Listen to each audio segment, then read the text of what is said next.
government is working with the state governments on deregulation and reducing compliance requirements. The Reform Express is well on its way and will maintain its momentum to help us fulfill our kartavya. I now move to specific proposals. Under our first kartavya, to accelerate and sustain economic growth, I propose interventions in 6 areas. 1. Scaling up manufacturing in 7 strategic and frontier sectors. 2. Rejuvenating legacy industrial sectors. 3. Creating champion MSMEs. 4. Delivering a powerful push for infrastructure. 5. Ensuring long-term security and stability. And 6. Developing city economic regions. Scaling up of manufacturing in 7 strategic and frontier sectors. Biopharma Shakti, meaning biopharma strategy for health advancement through knowledge, technology, and innovation. India's disease burden is observed to be shifting towards non-communicable diseases like diabetes, cancer, and autoimmune disorders. Biologic medicines are key to longevity and quality of life at affordable costs.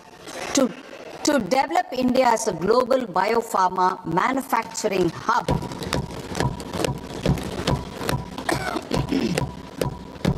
I propose the Biopharma Shakti with an outlay of 10,000 crores over the next 5 years. This will build the ecosystem for domestic production of biologics and biosimilars. The strategy will include a biopharma-focused network with 3 new national institutes of pharmaceutical education and research, popularly known as NIPERs, and upgrading 7 existing ones. It will also create a network of 1,000 accredited India clinical trials sites. We propose to strengthen the Central Drug Standard Control Organization to meet global standards and approve timeframes through and approval timeframes through a dedicated scientific review cadre and specialists. India's Semiconductor Mission 1.0 expanded India's semiconductor sector capabilities. Building on this, we will launch ISM 2.0 to produce equipment and materials, design full-stack Indian IP, and fortify supply chains. We will also focus on industry-led research and training centers to develop technology and skilled workforce. The Electronics Components Manufacturing Scheme, launched in April 2025, with an outlay of 22,919 crores, already has investment commitments at double the targets. We propose to increase the outlay to 40,000 crores to capitalize on this momentum.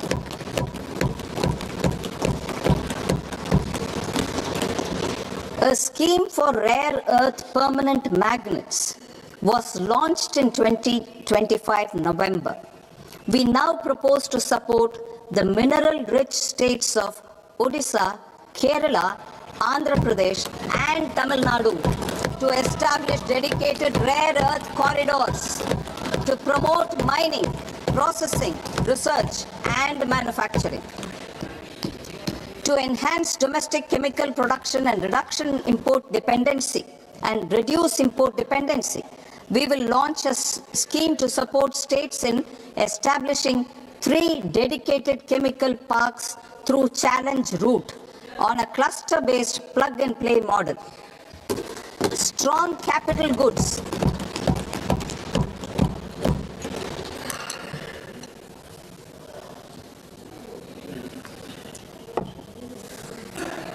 Strong capital goods capability is a determinant of productivity and quality across different sectors. Towards building this capacity, I propose the following. High-tech tool rooms will be established by central public sector enterprises at 2 locations as digitally enabled automated service bureaus that locally design, test, and manufacture high-precision components at scale and at lower cost. 2.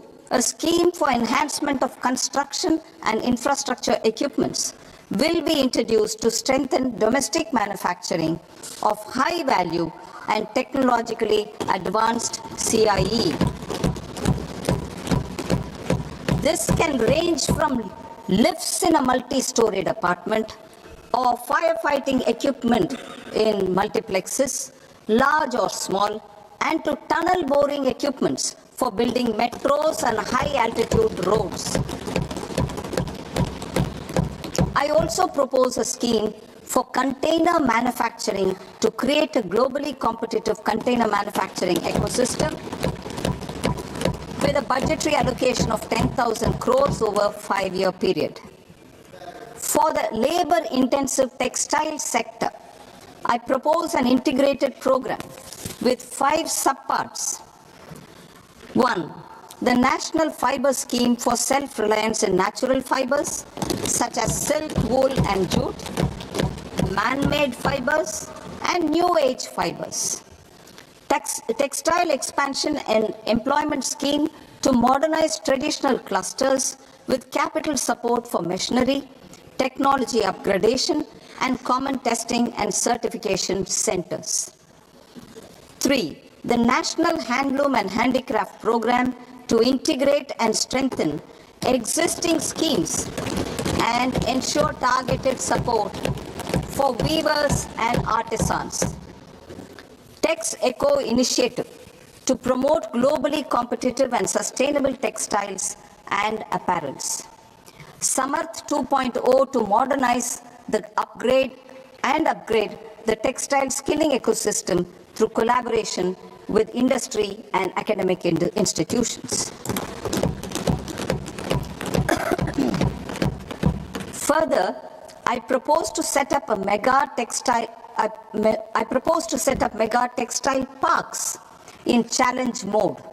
They can also focus on bringing value addition to technical textiles. I propose to launch the Mahatma Gandhi Gram Swaraj initiative to strengthen khadi, handloom, and handicrafts.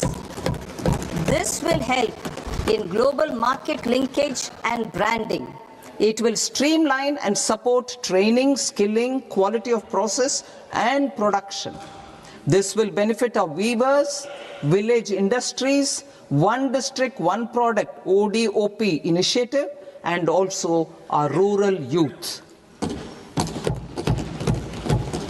India has the potential to emerge as a global hub for high quality, affordable sports goods. I propose a dedicated initiative for sports goods that will promote manufacturing, research, and innovation in equipment design as well as material sciences. Rejuvenation of legacy industrial clusters. I propose to introduce a scheme to revive 200 legacy industrial clusters to improve their cost competitiveness and efficiency through infrastructure and technology upgradation. Creating champion SMEs and supporting micro enterprises. Recognizing MSMEs as a vital engine of growth, I propose a 3-pronged approach to help them grow as champions. Equity support. I propose to introduce a dedicated 10,000 crores SME growth fund to create future champions, incentivizing enterprises based on select criteria. I also propose to top up the Self-Reliant India Fund set up in 2021 with 2,000 crores to continue support to micro enterprises and maintain their access to risk capital. Liquidity support with TREDS more than 7 lakh crore has been made available to MSMEs.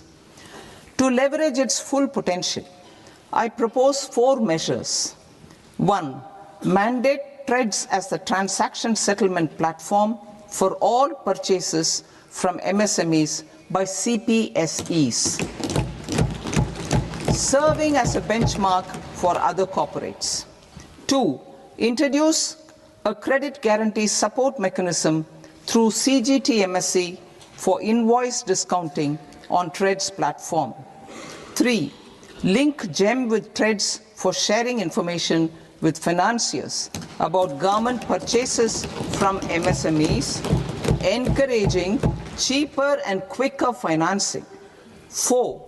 Introduce TREDS receivables as asset-backed securities, helping develop a secondary market, enhancing liquidity and settlement of transactions. Professional support. Government will facilitate professional institutions such as the ICAI, ICSI, ICMAI to design short-term modular courses and practical tools to develop a cadre of corporate mitras, especially in Tier 2 and Tier 3 towns. These accredited para-professionals will help MSMEs meet compliance requirements at affordable costs. Infrastructure. During this past decade, our government has undertaken several initiatives for large-scale enhancement of public infrastructure, including through new financing instruments such as Infrastructure Investment Trust in WITS and Real Estate Investment Trust REITs, and institutions like NIIF and NABFID. We shall continue to focus on developing infrastructure in cities with over 5 lakh population, that is Tier 2, Tier 3 cities, which have expanded to become growth centers. Public capital expenditure has increased manifold from 2 lakh crore in 2014-15 to an allocation of 11.2 lakh crore in BE 25-26. In this coming year, that is financial year 2026-27, I propose to increase it to 12.2 lakh crores to continue the momentum. To strengthen the confidence of private developers regarding risks during infrastructure development and construction phase, I propose to set up an infrastructure risk guarantee fund to provide prudentially calibrated partial credit guarantee to lenders. Over the years, REITs have emerged as a successful instrument for asset monetization. I propose to accelerate recycling of significant real estate assets of the CPSEs through the setting up of dedicated REITs. To promote environmentally sustainable movement of cargo, I propose to 1. Establish new dedicated freight corridors connecting Dankuni in the east to Surat in the west. Operationalize 20 new national waterways over the next 5 years, starting with National Waterways 5 in Odisha to connect mineral-rich areas of Talcher and Angul and industrial centers like Kalinga Nagar to the ports of Paradeep and Dhamra. Training institutes will be set up as regional centers of excellence for development of required manpower for these waterways. This will benefit youth in the entire stretch of the waterways to train and acquire skills. Further, a ship repair ecosystem catering to inland waterways will also be set up at Varanasi and Patna.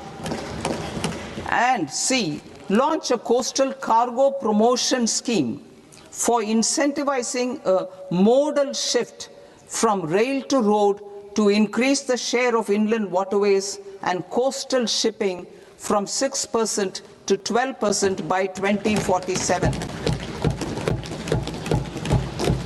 To enhance last mile and remote connectivity and promote tourism, I propose to give incentives to indigenize manufacturing of seaplanes. A seaplane VGF scheme will be also introduced to provide support for operations. Carbon capture, utilization and storage. Aligning with the roadmap launched in December 2025, the carbon capture, utilization and storage technologies at scale will achieve higher readiness and in end-use application across 5 industrial sectors, including power, steel, cement, refineries, and chemicals. An outlay of 20,000 crore is proposed over the next 5 years for this purpose. City economic regions. Cities are India's engines of growth, innovation, and opportunities. We shall now focus on Tier 2, Tier 3 cities, and even temple towns, which need modern infrastructure and basic amenities. This budget aims to further amplify the potential of cities to deliver the economic power of agglomerations by mapping city economic regions based on their specific growth drivers. An allocation of 5,000 crore per CER over 5 years is proposed for implementing their plans through a challenge mode with a reform-cum-result-based financing mechanism. In order to promote environmentally sustainable passenger systems, we will develop 7 high-speed rail corridors between cities as growth connectors, namely Mumbai to Pune, Pune to Hyderabad, Hyderabad to Bengaluru, Hyderabad to Chennai, Chennai to Bengaluru, Delhi to Varanasi, Varanasi to Siliguri.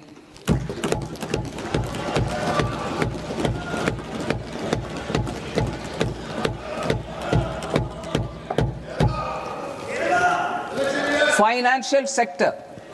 The Indian banking sector today is characterized by strong balance sheet, historic highs in profitability, improved asset quality, and coverage exceeding 98% of villages in the country.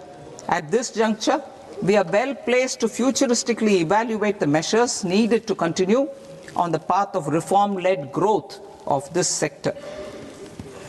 I propose setting up a high-level committee on banking for Vikasit Bharat.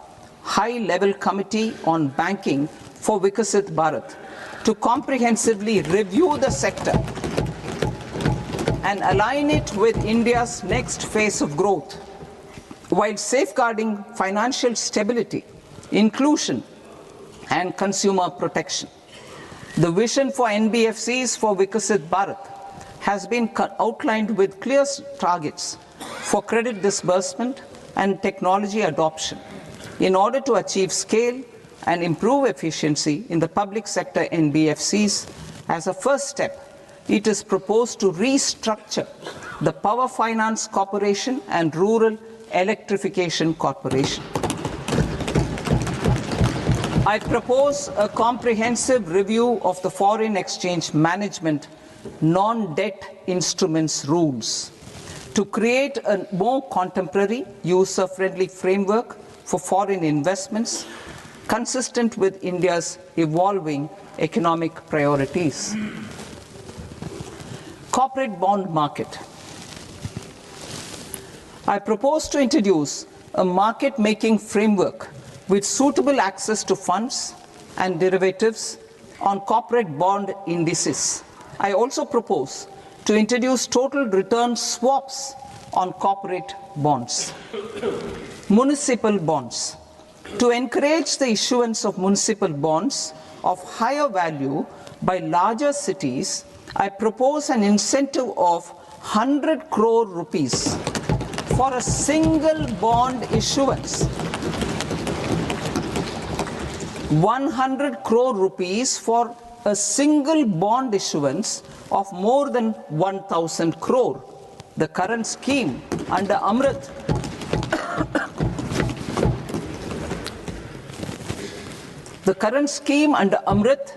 which incentivizes issuances up to 200 crores only, will also continue to support smaller and medium towns. That will also continue to support the smaller and medium towns. Ease of doing business. Individual persons resident outside India, PROI, will be permitted to invest in equity instruments of listed Indian companies through the Portfolio Investment Scheme. It is also proposed to increase the investment limit for an individual PROI under the scheme from 5% to 10%, with an overall investment limit for all individual PROIs to 24% from the current 10%. Emerging technologies including AI. 21st century is technology driven. Adoption of technology is for the benefit of all people. Farmers in the field, women in STEM, youth keen to upskill, and Divyangjan to access newer opportunities. The government has taken several steps to support new technologies through AI Mission, National Quantum Mission, Anusandhan National Research Fund, and Research and Development and Innovation Fund. Our second kartavya is to fulfill aspirations and build capacities. Close to 25 crore individuals have come out of multi-dimensional poverty through a decade of our government's sustained and reform-oriented efforts.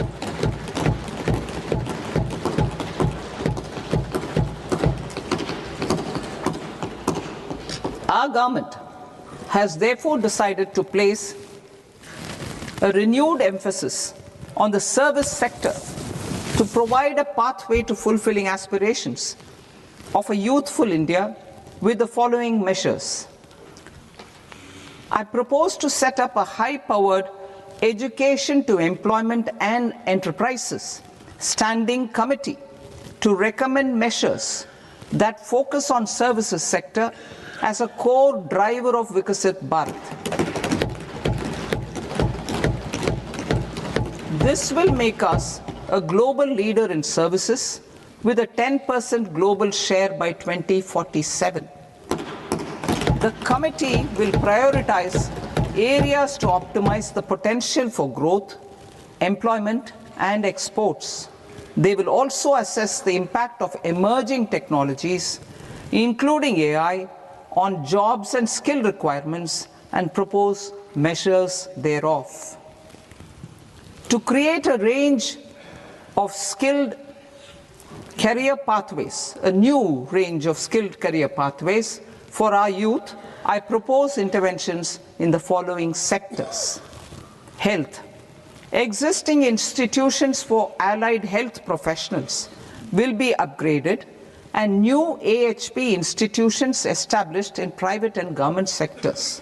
This will cover 10 selected disciplines, including optometry, radiology, anesthesia, OT technology, applied psychology, and behavioral health, and add 1 lakh AHPs over the next 5 years. A strong care system covering geriatric and allied care services will be built. A variety of NSQF aligned programs will be developed to train multi-skilled caregivers, combining core care and allied skills such as wellness, yoga, and operation of medical assistive devices. In the coming year, 1.5 lakh caregivers will be trained.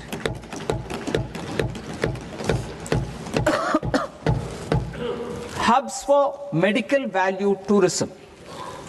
To promote India as a hub for medical tourism services, I propose to launch a scheme to support states in establishing 5 regional medical hubs in partnership with the private sector. These hubs will serve as integrated healthcare complexes that combine medical, educational, and research facilities. They will have Ayush centers, medical value tourism facilitation centers, and infrastructure for diagnostics, post-care, and rehabilitation. These hubs will provide diverse opportunities, job opportunities for health professionals, including doctors and AHPs. Ancient Indian yoga, already respected in several parts of the world, was given a mass global recognition when Honorable Prime Minister took it to the UN. Post-COVID, Ayurveda gained a similar global acceptance and recognition. Exporting quality Ayurveda products helps farmers who grow the herbs and youth who process the products. To meet growing global demand, a few more steps are being taken. I propose to 1. Set up 3 new All India Institutes of Ayurveda. 2. Upgrade Ayush pharmacies and drug testing labs for higher standards of certification ecosystem and make available more skilled personnel. 3. Upgrade the WHO Global Traditional Medicine Center in Jamnagar to bolster evidence-based research, training, and awareness for traditional medicine. Animal husbandry. Livestock contributes to close to 16% of farm income, including of poor and marginal households. To scale up availability of veterinary professionals by more than 20,000, I propose to roll out a loan-linked capital subsidy support scheme for establishment of veterinary and para-veterinary colleges, veterinary hospitals, diagnostic laboratories, and breeding facilities in private sector. Collaboration between Indian and foreign institutions will also be facilitated. Orange economy. India's animation, visual effects, gaming and comics sector, AVGC sector, is a growing industry projected to require 2 million professionals by 2030. I propose to support the Indian Institute of Creative Technologies, Mumbai, in setting up AVGC content creator labs in 15,000 secondary schools all over the country and 500 colleges. The Indian design industry is expanding rapidly, and yet there is a shortage of Indian designers. I propose to establish, through Challenge Route, a new National Institute of Design to boost design education and development in the eastern region of India. Education. Our government will support states through Challenge Route in creating 5 university townships in the vicinity of major industrial and logistics corridors. These planned academic zones will host multiple universities, colleges, and research institutions, skill centers, and residential complexes. In higher education, STEM institutions, prolonged hours of study and laboratory work pose some challenges for girl students. Through VGF, Viability Gap Funding and capital support, 1 girls' hostel will be established in every district.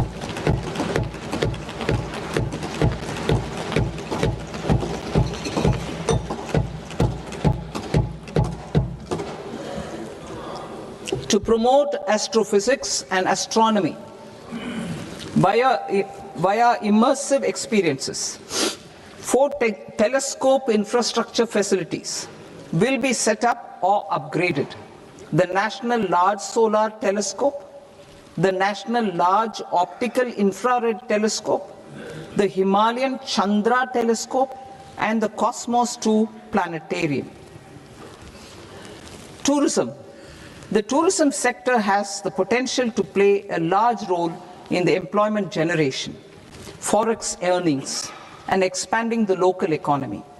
I propose to set up a National Institute of Hospitality by upgrading the existing National Council for Hotel Management and Catering Technology. It will function as a bridge between academia, industry, and government.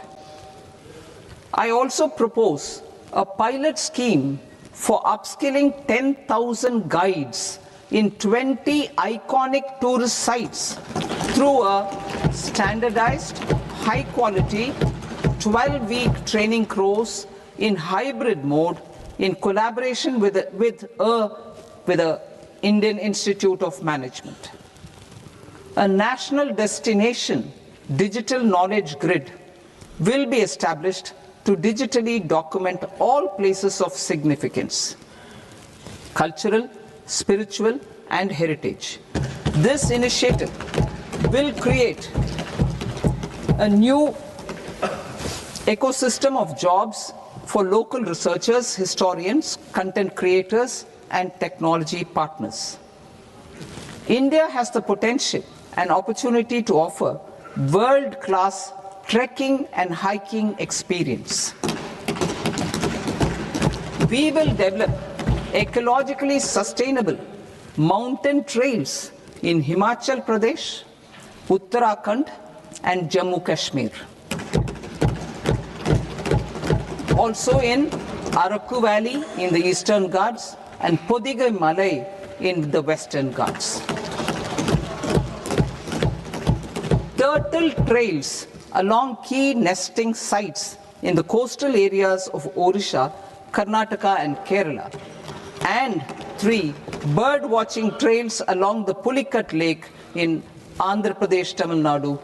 It's on the border. Under the visionary leadership of Honorable Prime Minister, we established the International Big Cat Alliance in 2024. This year, India is hosting the first ever Global Big Cat Summit, where heads of governments and ministers from 95 range countries will deliberate on collective strategies for conservation. Heritage and culture tourism. I propose to develop 15 archaeological sites, including Lothal, Dolavira, Rakhi Gadi, Adichanallur, Saranath, Hastinapur, and Leh Palace into vibrant experiential cultural destinations. Excavated landscapes will be open to the public through curated walkways. Immersive storytelling skills and technologies will be introduced to help conservation labs, interpretation centers, and guides. The sports sector provides multiple means of employment, skilling, and job opportunities. Taking forward the systematic nurturing of sports talent, which is set in motion through the Khelo India program earlier, I propose to launch a Khelo India mission to transform the sports sector over the next decade. The mission will facilitate an integrated talent development pathway supported by training centers, which are foundational, intermediate, and elite levels. B, systematic development of coaches and support staff. C, integration of sports science and technology. D, competitions and leagues to promote sports culture and provide platforms. And E, development of sports infrastructure for training and competition. Our third Kartavya aligns with our vision of Sabka Saath, Sabka Vikas towards Vikasit Bharat. This requires targeted efforts for 1, increasing farmer incomes through productivity enhancement and entrepreneurship. with special attention to small and marginal farmers. B. Empowering Divyangjan through access to livelihood opportunities, training, and high-quality assistive devices. C. Empowering the vulnerable to access mental health and trauma care. D. Focus on the Purvodaya states and the Northeast region to accelerate development and employment opportunities. Fisheries. We will undertake initiatives for integrated development of 500 reservoirs and Amrit Sarovars. 2. Strengthen the fisheries value chain in coastal areas and enable market linkages involving startups and women-led groups together with fish farmer producer organizations. Animal husbandry.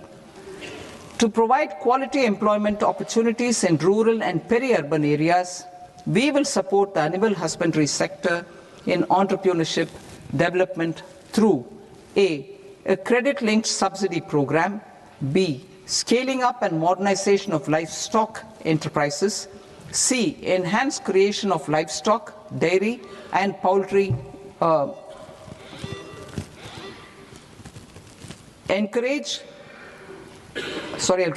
Enhanced creation of livestock, dairy, and poultry-focused integrated value chains, and D. Encourage creation of livestock farmer-producer organizations. High-value agriculture.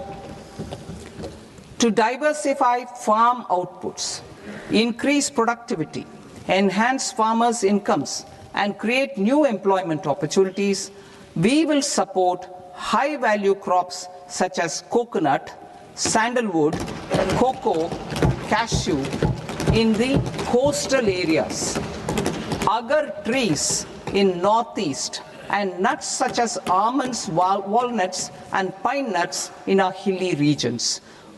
All of them will be supported. India is the world's largest producer of coconuts. About 30 million people, including nearly 10 million farmers, depend on coconuts for their livelihood. To further enhance competitiveness in coconut production, I propose a coconut promotion scheme to increase production and enhance productivity through various interventions, including replacing and non-productive trees with new saplings or plants or varieties in major coconut growing states. A dedicated program is proposed for Indian cashew and cocoa to make India self-reliant in raw cashew and coconut production and processing, enhance export competitiveness, and transform Indian cashew and Indian cocoa into premium global brands by 2030. Sandalwood. Sandalwood is closely linked to India's social and cultural heritage. Our government will partner with state governments to promote focused cultivation and post-harvest processing to restore the glory of the Indian sandalwood ecosystem, to rejuvenate old, low-yielding orchards, and expand high-density cultivation of walnuts, almonds, and pine nuts. We will support a dedicated program to enhance farmer incomes and in bringing value addition by engaging youth. Bharat Vistar, that is virtually integrated system to access agricultural resources. I propose to launch Bharat Vistar, a multilingual AI tool that shall integrate the AgriStack portals and the ICAR package on agricultural practices with AI systems. This will enhance farm productivity, enable better decisions for farmers, and reduce risk by providing customized advisory support. She Marts for rural women-led enterprises. Building on the success of Lakpati Didi program, I propose to help women take the next step from credit-linked livelihoods to being owners of enterprises.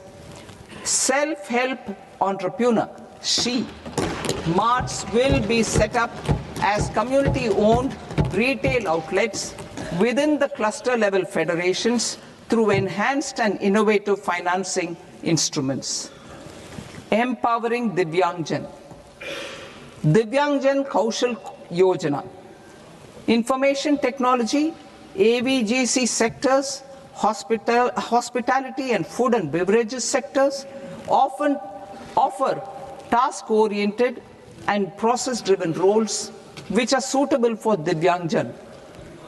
We will ensure dignified livelihood opportunities through industry-relevant and customized training specific to each Divyangjan group. Divyang Sahara Yojana. Timely access to high-quality assistive devices for all eligible Divyangjan is a fundamental need. I propose to 1. Support the Artificial Limbs Manufacturing Corporation of India, ALIMCO, to set up and to scale up production of assistive devices, invest in R&D and AI integration, strengthen PM Divyasha Kendras, and support setting up of assistive technology marts as modern retail style centers where Divyangjan and senior citizens can see, try and purchase assistive products. Reaffirming our commitment to mental health and trauma care. There are no national institutes for mental health care in North India. We will therefore set up a NIMHANS 2 and also upgrade national mental health institutes in Ranchi and in Tezpur as regional apex institutions. Emergencies expose families, particularly the poor and vulnerable, to unexpected expenditure. We will strengthen and increase these capacities by 50% in district hospitals by establishing emergency and trauma care centers. Focus on Purvodaya states and northeastern regions. Purvodaya. I propose the development of an integrated East Coast industrial corridor with a well-connected node at Durgapur, creation of 5 tourism destinations in 5 Purvodaya states, and the provision of 4,000 e-buses. Buddhist sites in northeastern region. The northeastern region is a civilizational confluence of Theravada and Mahayana or Vajrayana traditions. I propose to launch a scheme for development of Buddhist circuits in Arunachal Pradesh, Sikkim, Assam, Manipur, Mizoram, and Tripura. The scheme will cover preservation of temples and monasteries, pilgrimage interpretation centers, connectivity, and pilgrim amenities. 16th Finance Commission. On 17th November 2025, the 16th Finance Commission submitted its report to the President.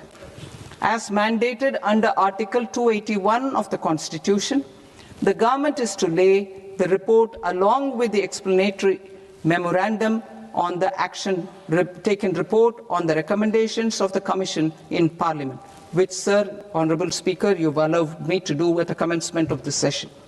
The government has accepted the recommendation of the Commission to retain the vertical share of devolution at 41%. As recommended by the Commission, I have provided 1.4 lakh crores of rupees to the states for the year 2026-2027 as Finance Commission grants. These include rural and urban local body and disaster management grants. Fiscal consolidation. Government has been delivering on our fiscal commitments consistently without compromising on social needs. To strive towards accepted standards of fiscal management in Budget 25-26, I had indicated that the central government would target reaching a debt to GDP ratio of 50 plus or minus 1% by 2030-31. In line with this, the debt to GDP ratio is estimated to be 55.6% of GDP in BE 26-27, compared to 56.1% of GDP in RE 25-26. A declining debt to GDP ratio will gradually free up resources for priority sector lending and expenditure by reducing the outgo on interest payments. One of the main operational instruments for debt targeting is the fiscal deficit.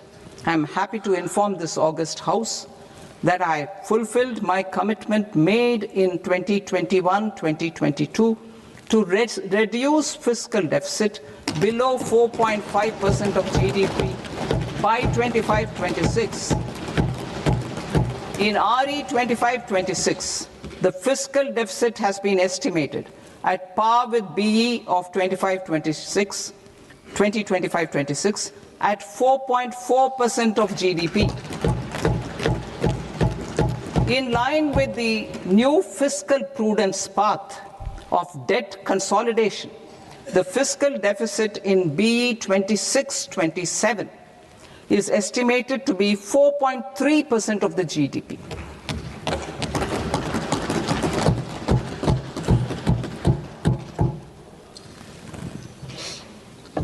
The revised estimates of the non-debt receipts are 34 lakh crore rupees, of which the centre's net tax receipts are 26.7 lakh crore.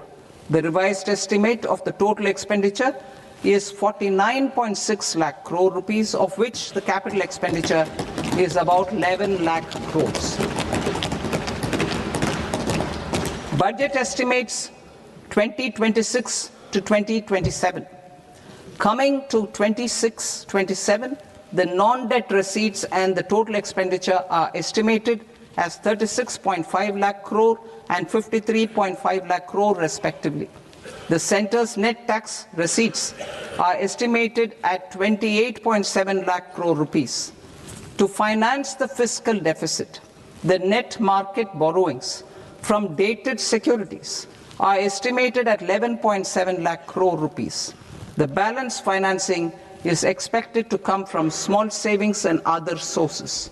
The gross market borrowings are estimated at 17.2 lakh crore rupees.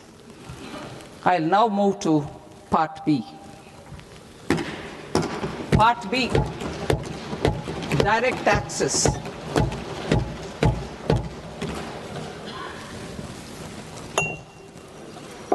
Honorable Speaker, sir, I now present my proposals on direct taxes.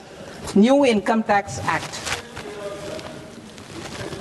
In July 2024, I announced a comprehensive review of the Income Tax Act 1961. This was completed in a record time, and the Income Tax Act 2025 will come into effect from 1st April 2026. The simplified income tax rules and forms will be notified shortly, giving adequate time to taxpayers to acquaint themselves with its requirements. The forms have been redesigned such that ordinary citizens can comply without difficulty. Ease of living.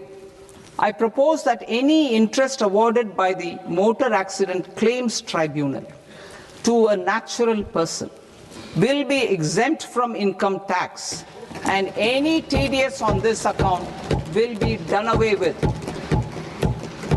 I propose to reduce TCS rate on the sale of overseas tour program package from the current 5% and 20% to 2% without any stipulation of amount. I propose to reduce TCS rate for pursuing education and for medical purposes under the Liberalized Remittance Scheme, popularly known as LRS, from 5% to 2%. Supply of manpower services is proposed to be specifically brought within the ambit of payment to contractors for the purpose of TDS to avoid ambiguity. Thus, TDS on these services will be at the rate of either 1% or 2% only. I propose a scheme for small taxpayers, wherein a rule-based automated process will enable obtaining a lower or nil deduction certificate instead of filing an application with the assessing officer. For the ease of taxpayer holding securities in multiple companies, I propose to enable depositories to accept Form 15G or Form 15H from the investor and provide it directly to various relevant companies. I propose to extend time available for revising returns from 31st December to up to 31st March with the payment of a nominal fee. I also propose to stagger the timeline for filing of tax returns. Individuals with ITR 1 and ITR 2 returns will continue to file till 31st July, and non-audit business cases or trusts are proposed to be allowed time till 31st August. TDS on sale of immovable property by a non-resident is proposed to be deducted and deposited through resident buyers and his or her PAN-based challan instead of requiring a TAN, which is a temporary accounting number. To address practical issues of small taxpayers like students, young professionals, tech employees, relocated NRIs, and such others, I propose to introduce a one-time 6-month foreign asset disclosure scheme for these taxpayers to disclose income or assets below a certain size. This scheme would be applicable for two categories of taxpayers, namely A, who did not disclose their overseas income or assets, and B, who disclosed their overseas income and or paid due tax but could not declare the asset acquired. For category A, the limit of undisclosed income or asset is proposed to be up to 1 crore rupees. They need to pay 30% of fair market value of asset or 30% of undisclosed income as tax and 30% as additional income tax in lieu of penalty, and would thereby get immunity from prosecution. For category B, asset value is proposed to be up to 5 crore rupees. Here, immunity from both penalty and prosecution will be available with a payment of fee of 1 lakh rupees. Rationalizing penalty and prosecution. Multiplicity of proceedings are hindrance to the ease of doing business.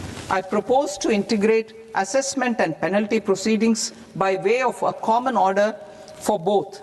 There will be no interest liability on the taxpayer on the penalty amount for the period of appeal before the first appellate authority, irrespective of the outcome of appeal process. Further,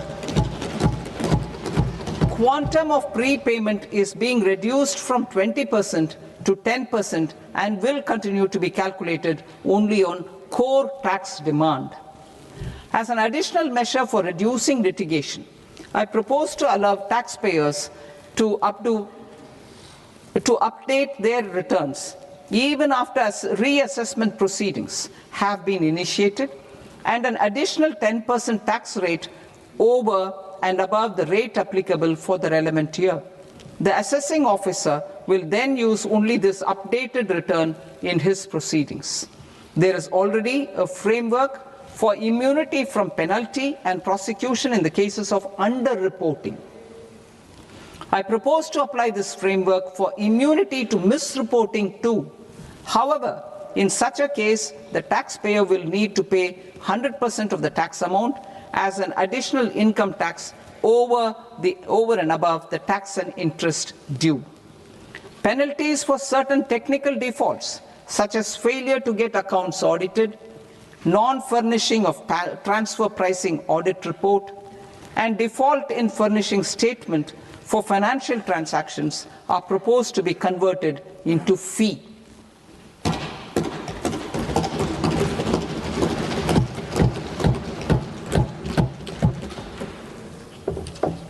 I propose to rationalize prosecution framework under Income Tax Act while maintaining a careful balance for deterrence in some serious offence. Non-production of books of account and documents and requirement of TDS payment where payment is made in kind are being decriminalized. Further, minor offences will attract fine only. The remaining prosecutions will be graded commensurate with the quantum of offence. They will entail only simple imprisonment with maximum imprisonment reduced to 2 years and power to courts to convert even those into fines. There is no penalty. There is no penalty presently for non-disclosure of non-immovable foreign assets with aggregate value less than 20 lakh rupees. I propose to also provide them with immunity from prosecution with retrospective effect from 1/10/2024.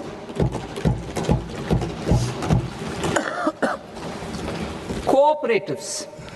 Deduction is already allowed to a primary cooperative society engaged in supplying milk, oilseeds, fruits or vegetables raised or grown by its members. I propose to extend this deduction to also include supply of cattle feed and cotton seed produced by its members. I propose to allow inter-cooperative society dividend income as deduction under the new tax regime to the extent it is further distributed to its members. I further propose to allow exemption for a period of 3 years to dividend income received by a notified national cooperative federation on their investments made in companies up to 31/1/2026. This exemption would be allowed only for dividends further distributed to its member cooperatives. Supporting IT sector as India's growth engine. India is a global leader in software development services, IT-enabled services, knowledge process outsourcing services, and contract R&D services relating to software development. These businesses and their segments are quite interconnected with each other. All these services are proposed to be clubbed under a single category of information technology services with a common safe harbor margin of 15.5% applicable to all. The threshold for availing safe harbor for IT services is being enhanced substantially from 300 crore rupees to 2,000 crore rupees. Safe harbor for IT services shall be approved by an automated rule-driven process without any need for tax officer to examine and accept the application. Once applied by an IT services company, the same safe harbor can be continued for a period of 5 years at a stretch at its choice. For IT services companies who want to conclude advanced pricing agreement, APA, I propose to fast-track unilateral APA process for IT services and endeavor to conclude it within a period of 2 years. The period of 2 years can be extended by a further period of 6 months on taxpayers' request. I propose to extend the facility of modified returns available to the entity entering APA to its associated entities also. Attracting global business and investment. Recognizing the need to enable critical infrastructure and boost investment in data centers, I propose to provide tax holiday till 2047 to any foreign company that provides cloud services to customers globally by using data center services from India. It will, however, need to provide services to Indian customers through an Indian reseller entity. I also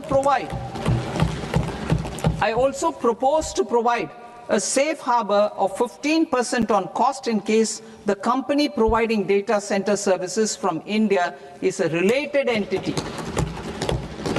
To harness the efficiency of just-in-time logistics for electronic manufacturing, I propose to provide safe harbor to non-residents for component warehousing in a bonded warehouse at a profit margin of 2% of the invoice value.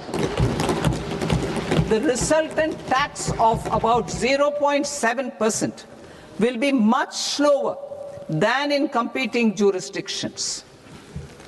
To provide fillip to toll manufacturing in India, I propose to provide exemption from income tax for 5 years to any non-resident who provides capital goods, equipment, or tooling to any toll manufacturer in a bonded zone.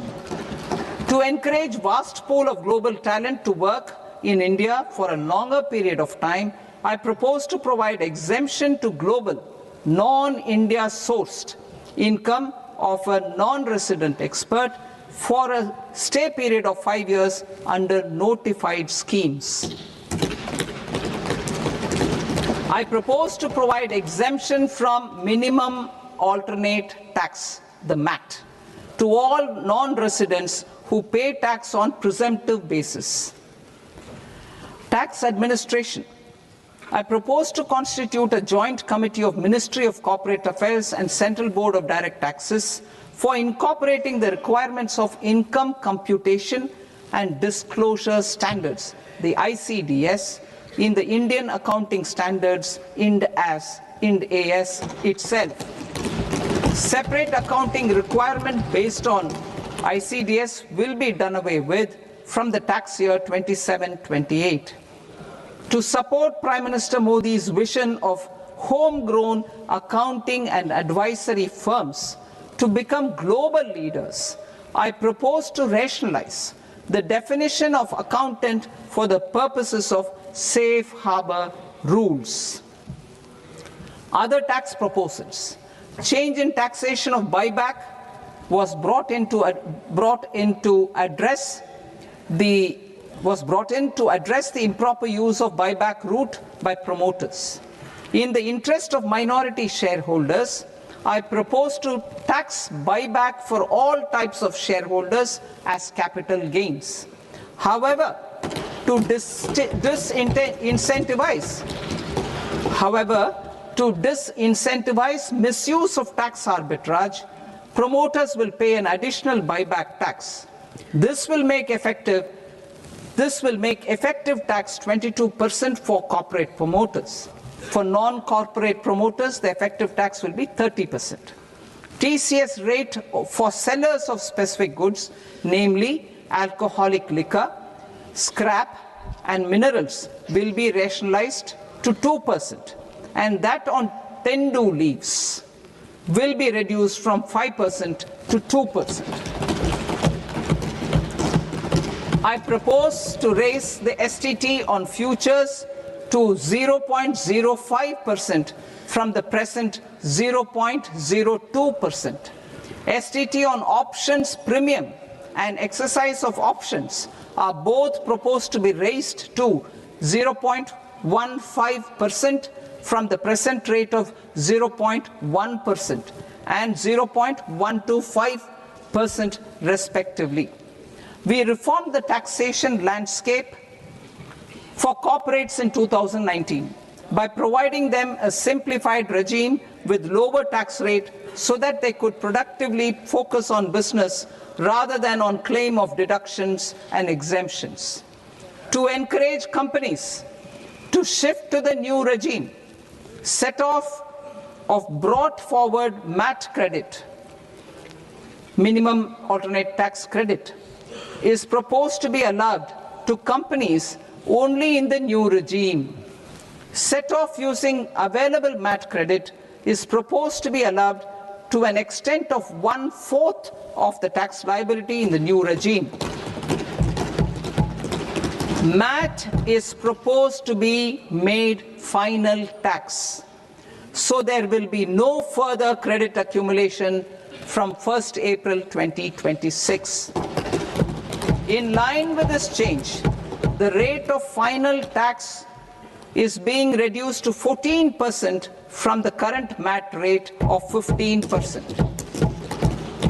The brought forward MAT credit of taxpayers accumulated till 30th March 2026 will continue to be available to them for set-off as above.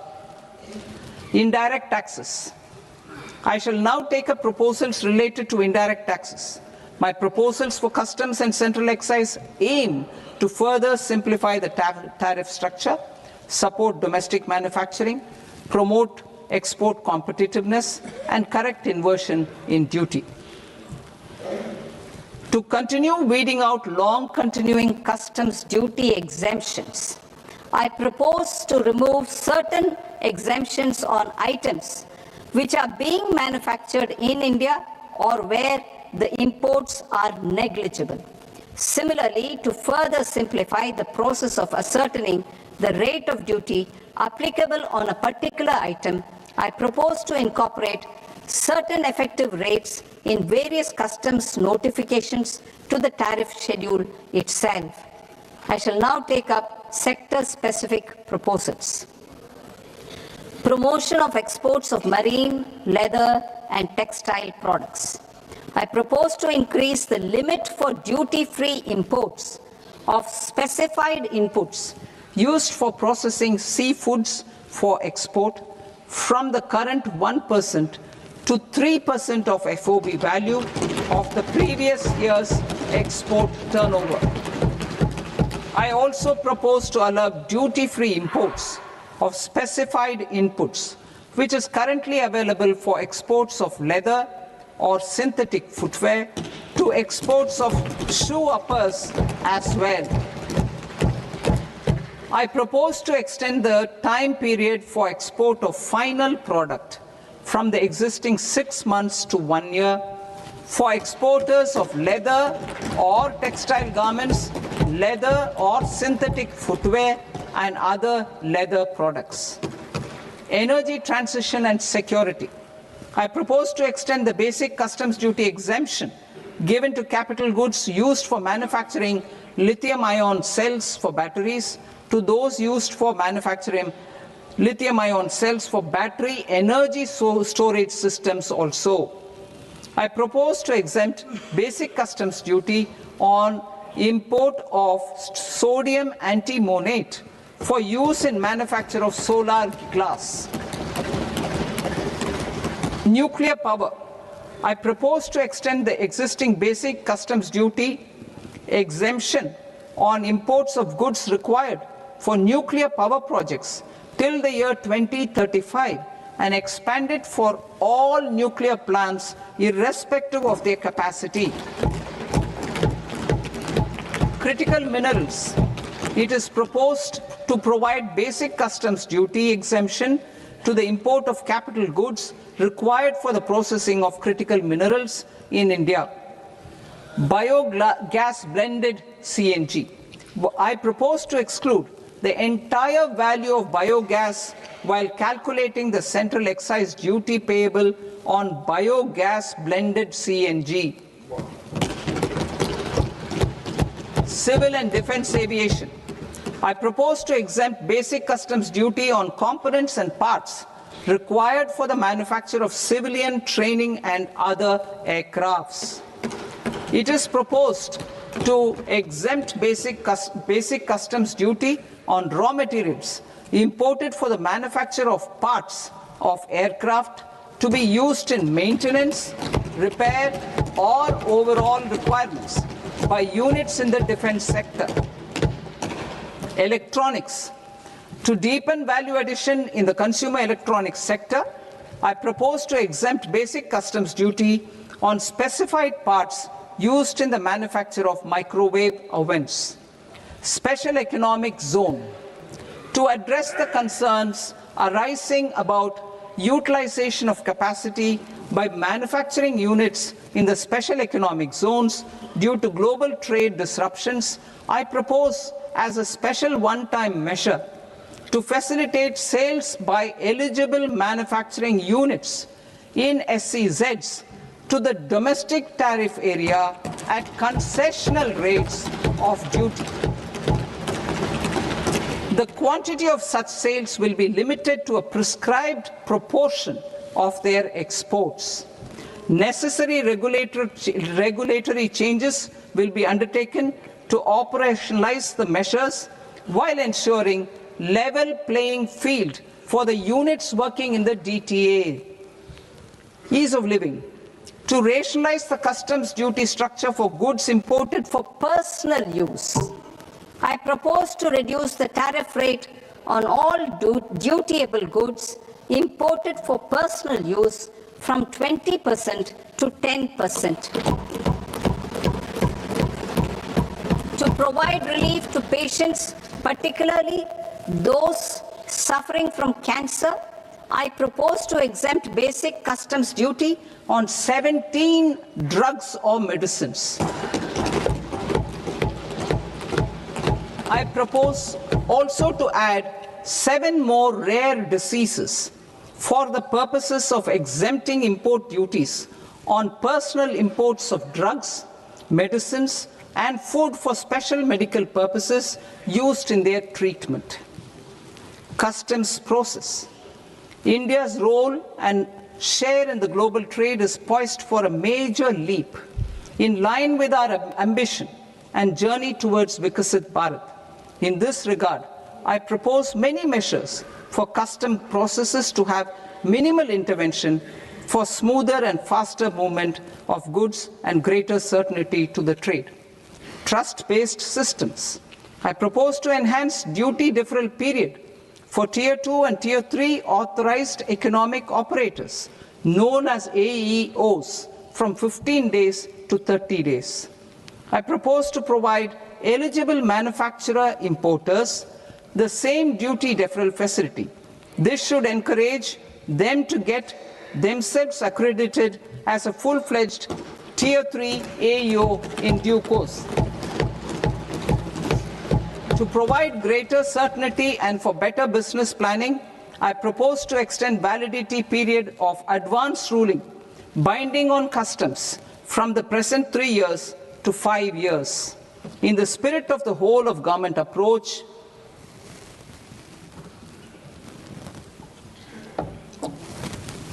government agencies will be encouraged to leverage AEO accreditation for preferential treatment in clearing their cargo.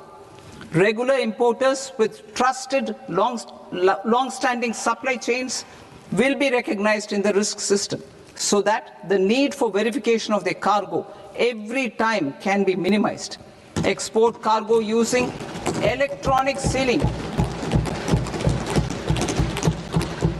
Export cargo using electronic sealing will be provided through clearance from the factory premises to the ship. For import of goods not needing any compliance, filing of bill of entry by a trusted importer and arrival of goods will automatically notify customs for completing their clearance formalities.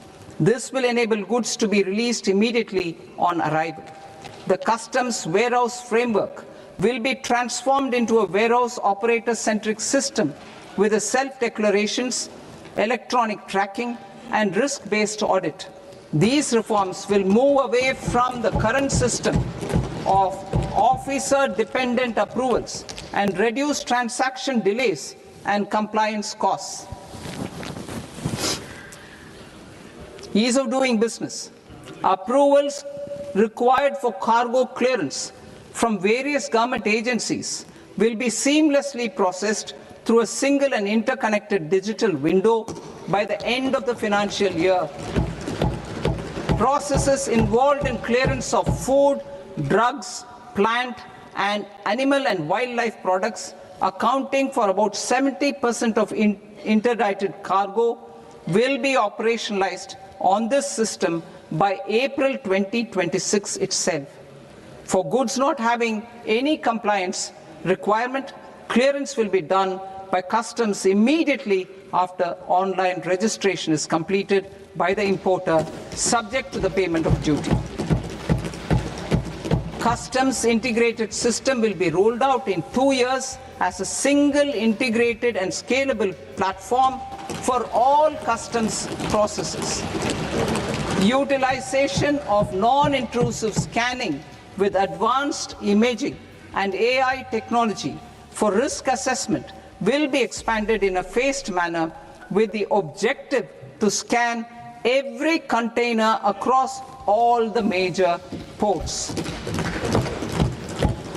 New export opportunities to support Indian fishermen to fully harness the economic value of marine resources beyond our territorial waters.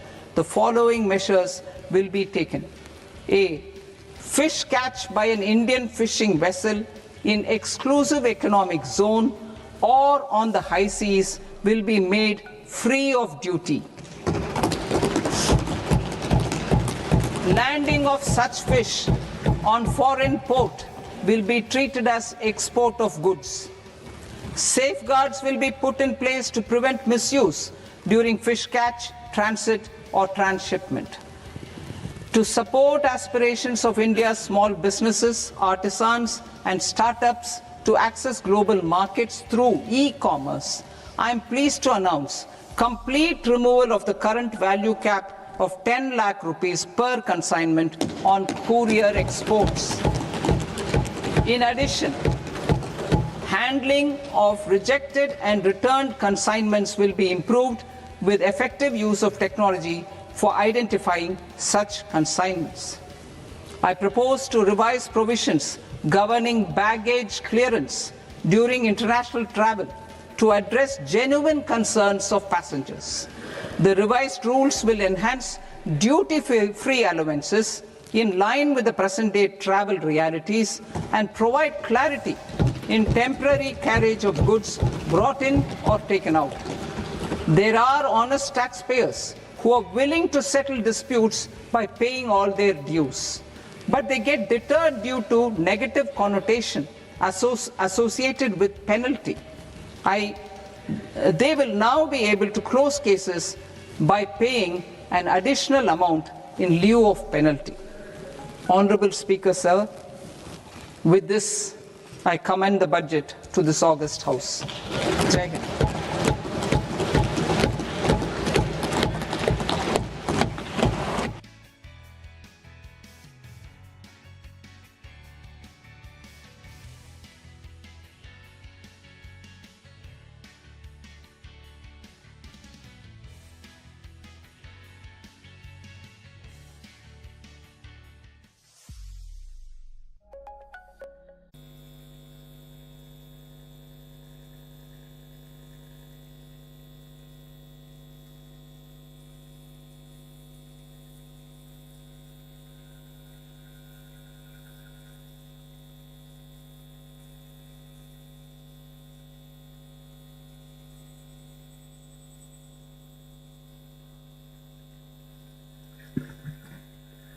Good afternoon, friends. On behalf of Press Information Bureau, I welcome you all to this press conference on Union Budget 26-27. At the outset, I offer my sincere congratulations to Honorable Finance Minister, Srimati Nirmala Sitharamanji, for presenting the Budget 26-27 in Parliament today. I extend a very warm welcome to you, ma'am. I extend a warm welcome to the Honorable Minister of State for Finance, Shri Pankaj Chaudhary ji.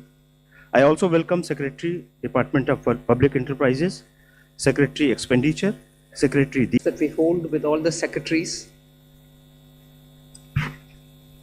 You've heard the entire budget being presented in the Parliament. So as opening remarks, I'll just highlight some of the points which we want to draw your attention to. But subsequently, of course, we'll answer all your questions. All the secretaries are here with me. So this budget being the first one, as the Honorable Prime Minister said 2 days ago, this being the first one for the second quarter of this century, also leading towards Viksit Bharat 2047. We are laying the path and giving a push to the economy to maintain the growth momentum. And for that growth momentum, or sustained economic growth, which we want to ensure, primarily we are looking at building the ecosystem with structural reforms which will go on. Reforms have been carried out. We are continuing to do the reform activities, so it will continue with an aim to make sure that we create enough environment for improving productivity and making sure employment is generated. Also, technology, 21st century, this century is completely driven by technology. So we will ensure that technology is brought in to benefit the common man, to make sure common man benefits in the sense of ease of doing living, or for his business to prosper, or for farmers for greater productivity or better logistics, whatever. So technology for benefiting every common man. And above all, with all this, inclusive development. Sabka Saath, Sabka Vikas, and that is why you heard me bringing in schemes which have good allocations for bringing better health facilities, creating a cadre of people, not cadre in that sense, but a bulk of people who can come in as health workers, paramedics, and so on, and also making sure we are able to provide dignified opportunities for Divyangjan. Mental health has also received a lot of attention. So these are the side for Vikasit Bharat and making sure Sabka Vikas hoega. But the idea is the advantage and the momentum that we gained since after COVID by increasing public capital expenditure will continue. We've announced that 12.2 lakh crores are coming through public expenditure this time. It is 4.4% of the GDP. I'd like you all to please notice that, which is the highest, at least in the last 10 years. It could even be highest if you were to take data earlier. No increment in capital expenditure, sustained fashion, has happened ever before. This one marking 4.4% of the GDP. Then what are the kind of things which will happen through it? You will have dedicated freight corridors. I've named Dankuni in the east, Surat in the west. Then I've also highlighted that 20 new national waterways, not national highways, national waterways are being planned. And again there, those are going to pass through some of the critical mineral areas. Odisha, where the mineral rich state, you have the waterways taking it to the port, and the two ports have been identified, Paradip and Dhamra. Similarly, we are also making sure that the coastal cargo movements will be enabled through a cargo route, so that through the coastal area we are able to cut down on cost of movement of goods. City economic regions, developing them is a very big new measure that we're coming up with. And for that, an allocation of 5,000 crore per city economic region. Imagine the amount, 5,000 crores in 5 years, 1,000 crore per year per city is being given, and the emphasis is going to be largely on tier 2, tier 3 cities. And then talking of infrastructure further, with the capital expenditure coming with the big number, you're having also the high-speed rail corridors. 7 of them announced. The destinations are clear, so that they become the bridge for all these economical robust centers. So those are for making sure that the infrastructure, the capital expenditure are getting tied up, and the country benefits from the ripple effects that these can bring in. The 7 strategic and frontier sectors in which we've highlighted that will increase productivity and also have new investments come in and give emphasis for India's own brand on those things is on the biopharma sector. I think that's going to be a big change in the way in which we are looking at giving capacity for those who are able to research, who are able to undertake research and development. So 10,000 crore initiative again over 5 years for domestic biologics and biosimilar production. This is a clear message and backed with enough substance that India's lead in the pharmaceutical sector should be kept intact, but at the same time bring in newer ways of helping the pharma sector, and also because it has an impact on human health. Semiconductor mission had 2 major announcements. that will improve the India stack and also the IP related matters. Electronic components manufacturing scheme for 40,000 crores. It's a major encouragement for electronics to become self-sufficient.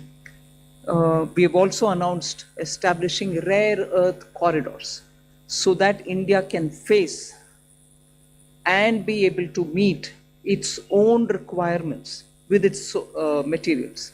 So once we identify and are able to explore these minerals and process them, make them available for us, our dependency on external sources for bringing in the rare earths will be lesser.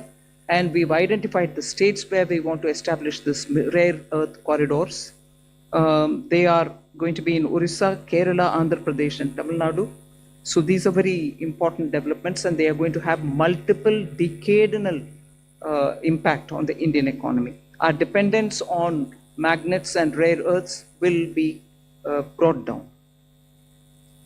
3 dedicated chemical parks, again for reducing our import dependence. High-tech tool rooms for research that will be set up in 2 locations. Very important thing is about the construction equipment being imported. That could be for building tunnels or metros or high energy and also heavy duty equipments which we are relying on imports. We want to manufacture them in India. And that is why I said, how does it affect a common man? It affects because firefighters today have novel, new, big ticket and small, very small firefighting tools and weapons or equipments. We don't have them in this country. That's why if there is a fire accident in some very congested area, our equipments are not able to reach those points. Whereas there are equipments which today are produced abroad, which can navigate those small corridors and go save people's lives. Whether they or huge ones, all of which we want to make sure that we will have production in this country itself, whether they are tunnel boring or anything else, from small to big, we want to bring in those very impactful infrastructure into India. So we'll support domestic manufacturing. Then container manufacturing is another which we'll support. I think I've gone in detail talking about the textile support in various forms.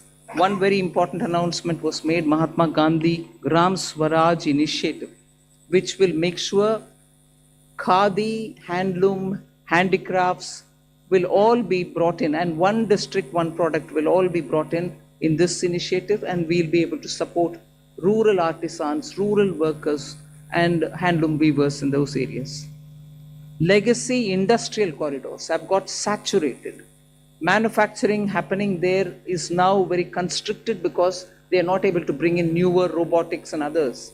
So we want to upgrade these legacy industrial clusters so that they become cost competitive and efficiency comes into these places. Even more important is the champion MSMEs, small and medium industries, entrepreneurs, MSMEs, who are going to be given all the support, and 3-pronged approach is being taken up there. We are giving equity support, we are giving also liquidity support, above all professional support for them, so that MSMEs, the equity support is supported by a 10,000 crore SME fund, growth fund. Above all, we are also topping up the Self-Reliant India Fund with 2,000 crores. So MSMEs should not feel any dearth of resources for equity. Similarly, they shouldn't feel any difficulty for liquidity in their hands, because the TREADS platform will now be treated almost as a backed up, security backed up instrument with which they'll be able to discount and get their monies. For professional support, we're working with the chartered accountant and cost accountant institutes so that they can create corporate mitras who can help these MSMEs in filing their returns, doing their accounts, and so on. Above all, for youth and training, there's so much. You've heard the speech, so I won't want to take your time on it. High-powered education to employment enterprise, standing committees being formed so that they can recommend measures for service sector as a core driver of Vikasit Bharat.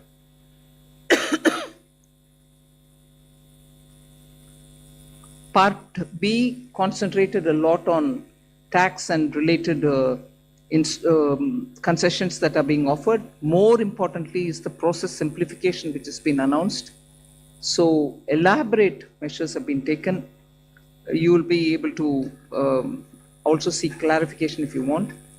New export opportunities for fishermen who can go into the economic India's zones, high seas, and also assess and access the global markets.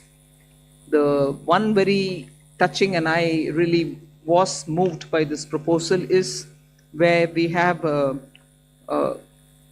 identified 17 drugs or medicines which are going to be basic custom duty exempt, which are important for cancer patients. Similarly, 7 more rare diseases are added to the import exemption list of the import duties. Baggage clearance and personal items which you bring in when you travel are all being given enhanced duty-free allowance. Besides that, there are quite a few direct tax and indirect tax proposals. Decriminalizing the penalty proceedings and support to the IT sector are some of the high points. As an opening remark, I'll conclude here. I'm sure you'll be able to ask questions and seek clarification. Thank you for coming. Thank you, ma'am.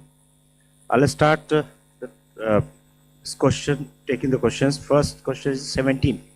17. Good afternoon, ma'am. Shishir here from Hindu Business Line. Ma'am, my question is that under the miscellaneous capital receipt, the provision is 80,000 crore rupees. And last year, the provision was 47,000 crore, which has been reduced to 37,000 crore rupees now. Does this mean that there will be more equity monetization this year, or there will be more focus on the asset monetization of CPSEs? So you've got it rightly. The intent is that we will have a very strong asset monetization plan in place. Last year, ma'am had announced in the budget that there will be a pipeline prepared, which is being done. So we hope to reap the dividends from that.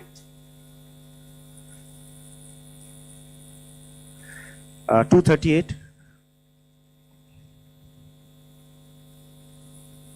Ma'am, Timsi Jaipuria, this side from CNBC TV 18. I just wanted to know the rationale behind the hike in STT in futures and options.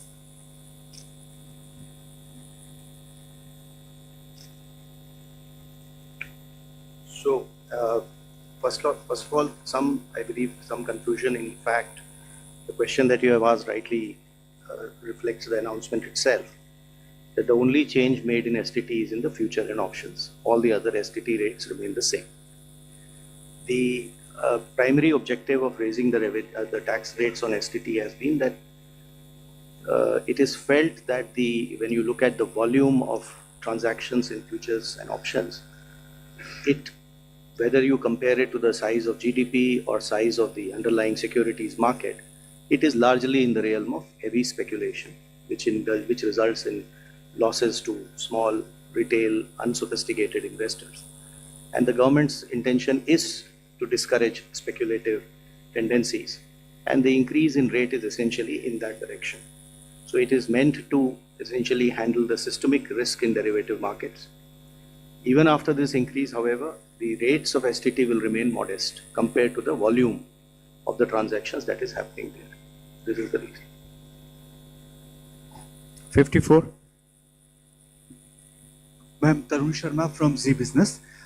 Ma'am आपने पूरा budget जो है वो new emerging sector पे बड़ा focus रखा है.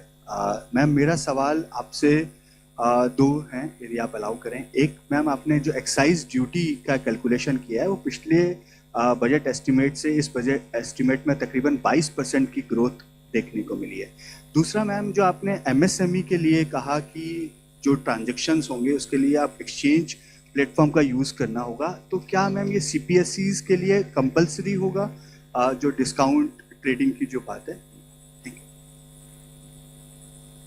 I'll take the second question, ma'am. So, हाँ, ये CPSCs के लिए mandatory होगा कि discounting as well as non-discounted bills दोनों को ही ट्रेड्स पे करना होगा ताकि वो 45 दिन में भुगतान MSME को कर पाए, और ये हर तरह से चेक कर लिया गया है कि ये हो सकता है. So we want to make CPSCs as pioneers. We hope, like ma'am has said in her speech also, that other corporates will also follow.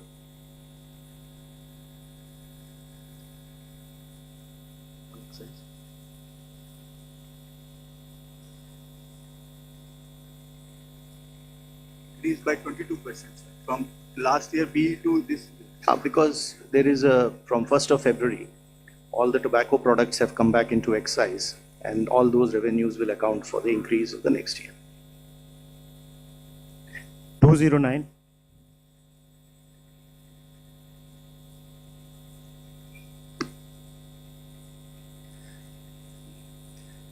Ma'am, Prakash Predashi from ET now. The budget has announced restructuring of PFC and REC.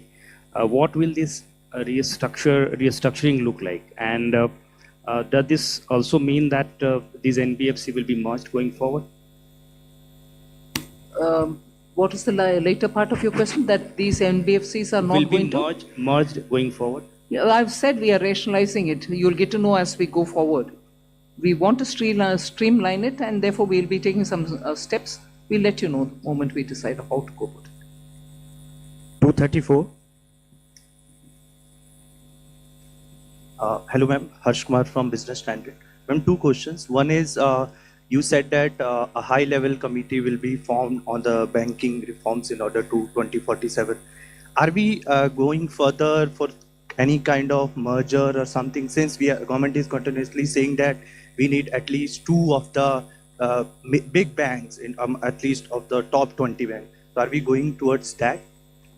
No, first of all, when I say that it's going to be a high-level committee which is going to look into it, the terms of reference will be prepared, and we are looking at committee to go into the entire expanse of the banking sector so that they come up with recommendations which help us to plan for banking for 2047.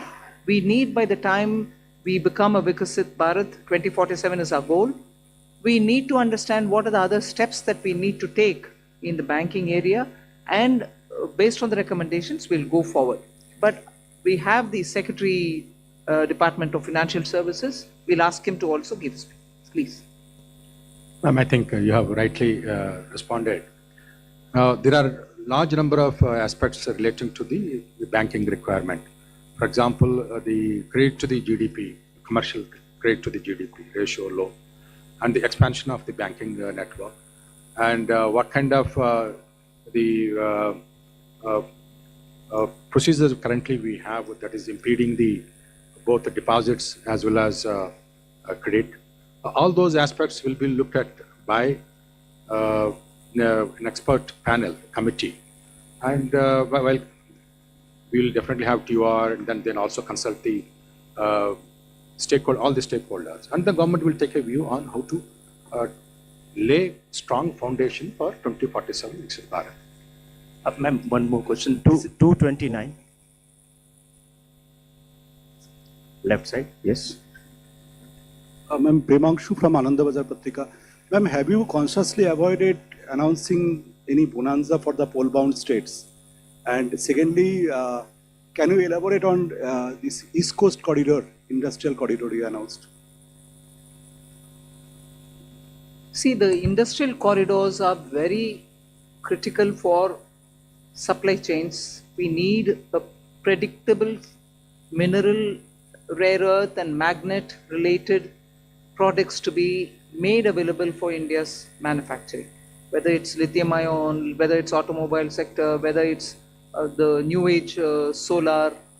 You need these rare earths to be processed and be made available. We have enough raw materials.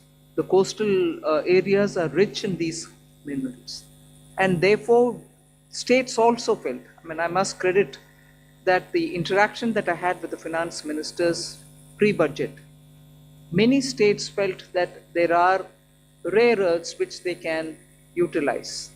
We then sat up in the budget group that we have, Revenue Secretary, DFL, Secretary DA, and thrashed out, talking with the states.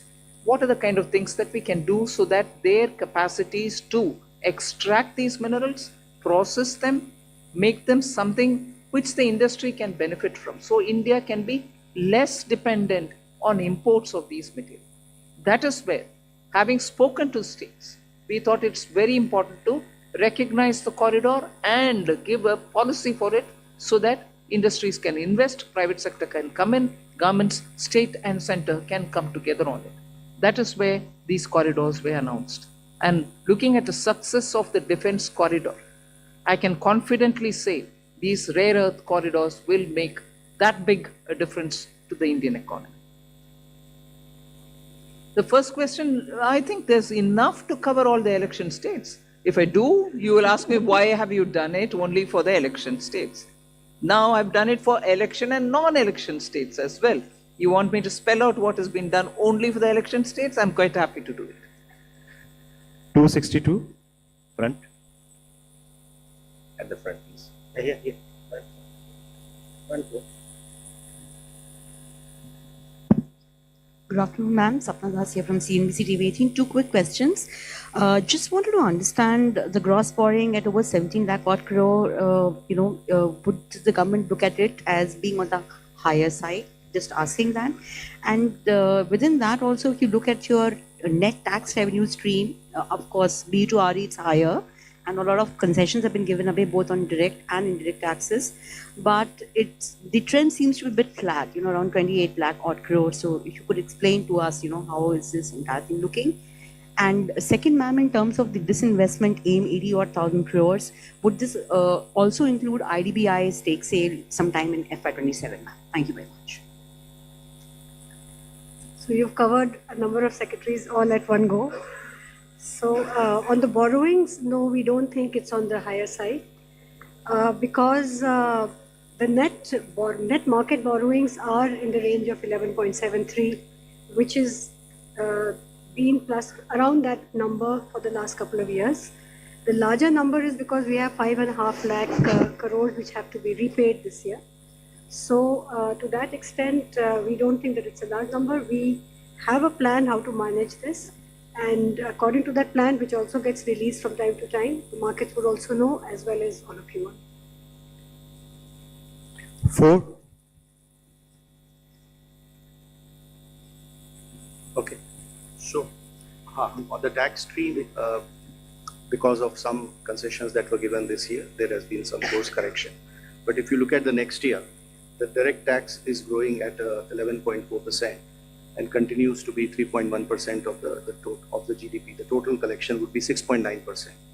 The indirect tax excise is growing very healthily because of the base correction in the base which has got added. Customs too is showing a decent policy. So on the tax revenue, I think we are looking up. And even GST, as you would have seen the collection figures today, after rate rationalization, the buoyancy which we had expected, and in this hall we had discussed about it, you can see that coming back on the tax. Hi, ma'am. Meghna Mittal from Money Control. The fiscal deficit target that you have set for next year from 4.4 to 4.3 is being seen as very, very gradual. Is there a specific reason, or is it because of the global uncertainties as one of the major factors for being such a gradual fiscal consolidation plan?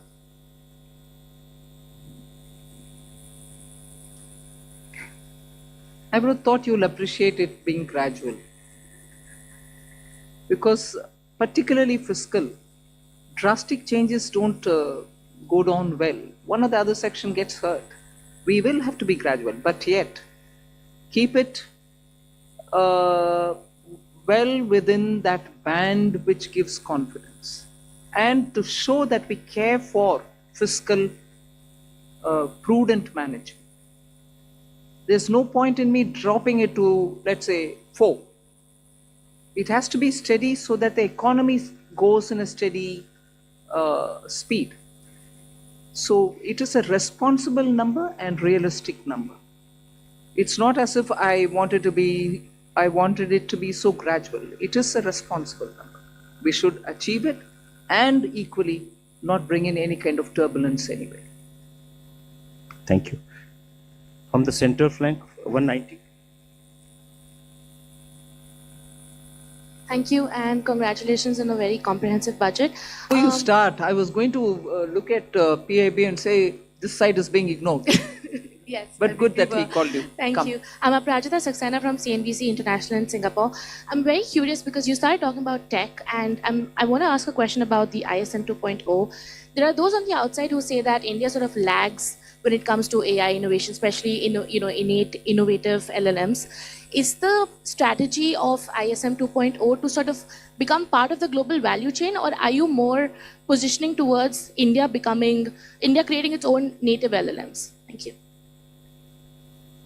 I think Kashmini Vaishnav, the minister, has been speaking extensively about this.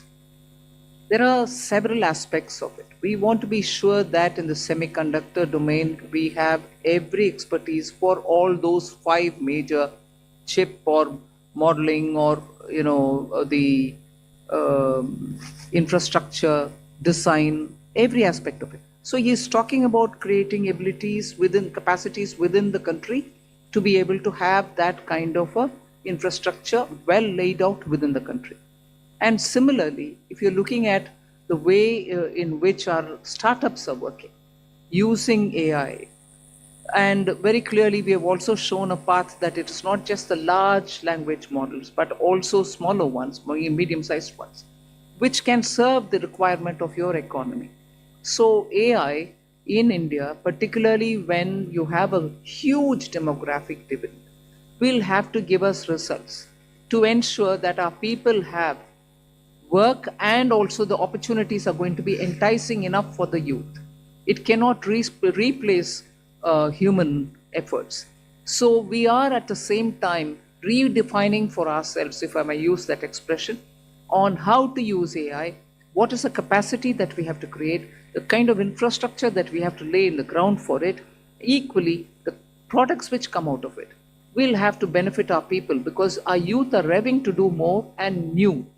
For them to do something new and for them to do something more, we have to create benefits out of AI rather than push along with AI unthinkingly that it doesn't serve our people.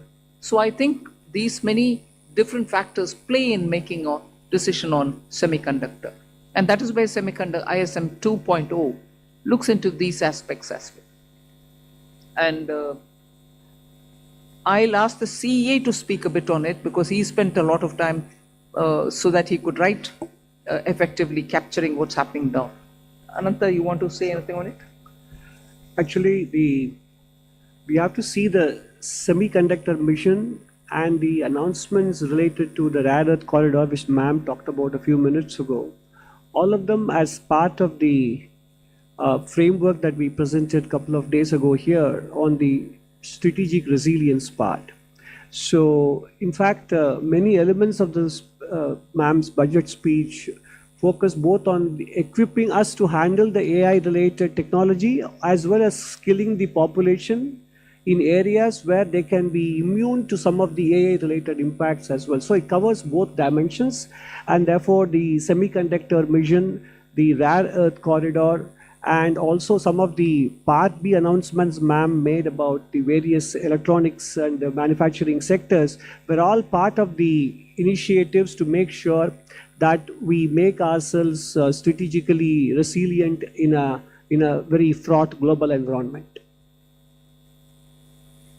138 at the back side.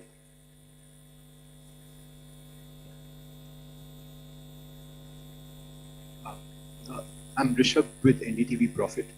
Just wanted to ask on the buyback tax, the rationale behind it, because was it essential to do it now? Because in 2025, there were a lot of companies that came out with significant share buybacks.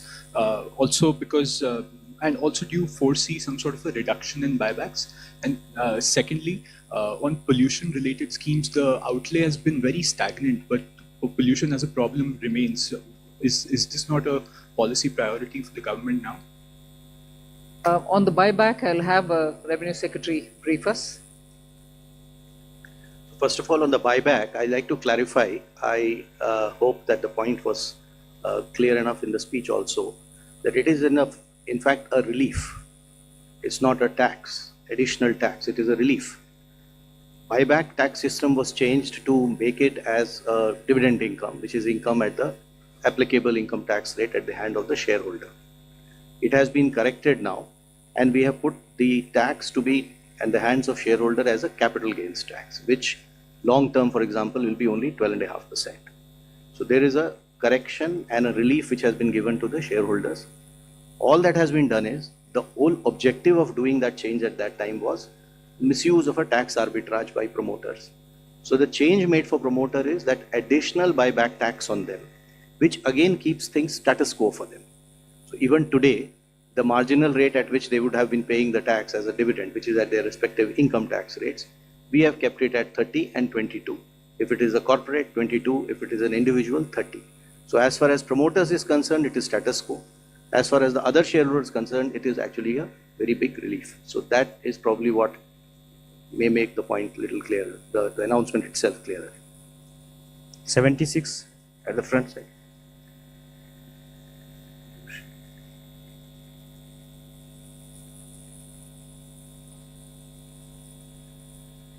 So pollution is a priority with government, and not everything has to appear at the budget speech is how I would put it, ma'am.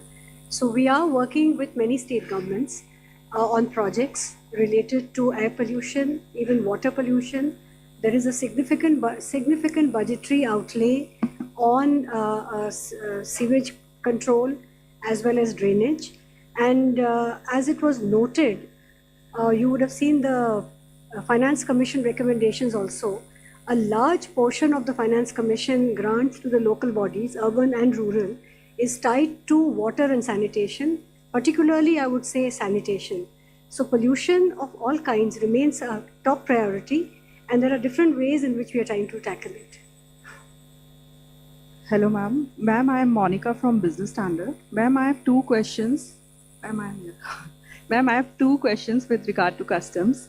Ma'am, in your budget speech, you said that honest taxpayers will be able to close their case and they can pay the additional amount in view of penalty. So I want to know whether this is a customs amnesty scheme, and if you can just provide the contours of this scheme. And also, ma'am, Economic Survey flagged the need for convergence between transfer pricing, which comes under income tax law, and customs valuation.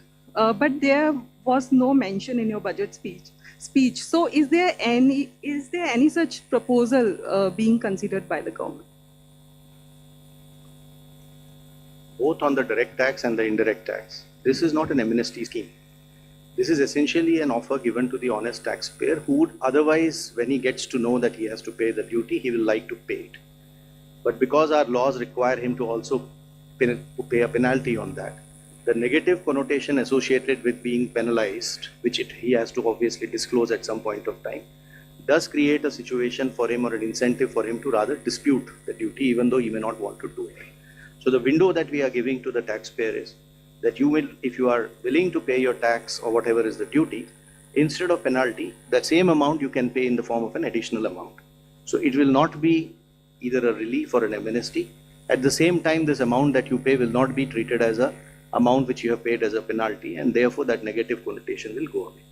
You may have seen that there is another announcement of a similar nature on the income tax side, where when it comes to the cases of under-reporting today, there is a provision under which you have to pay tax, interest on tax, and a 50% penalty. If you are willing to accept the demand and not go on appeal, you need not pay the penalty of 50%. You can go ahead and pay your tax and interest, and the matter is closed.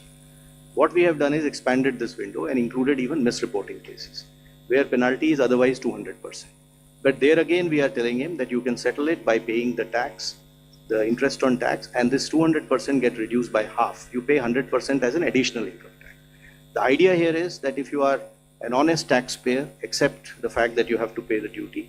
We will not like to brand you by using the word like penalty. That is these two windows are essentially meant to take care of those situations, which is why reference to an honest taxpayer.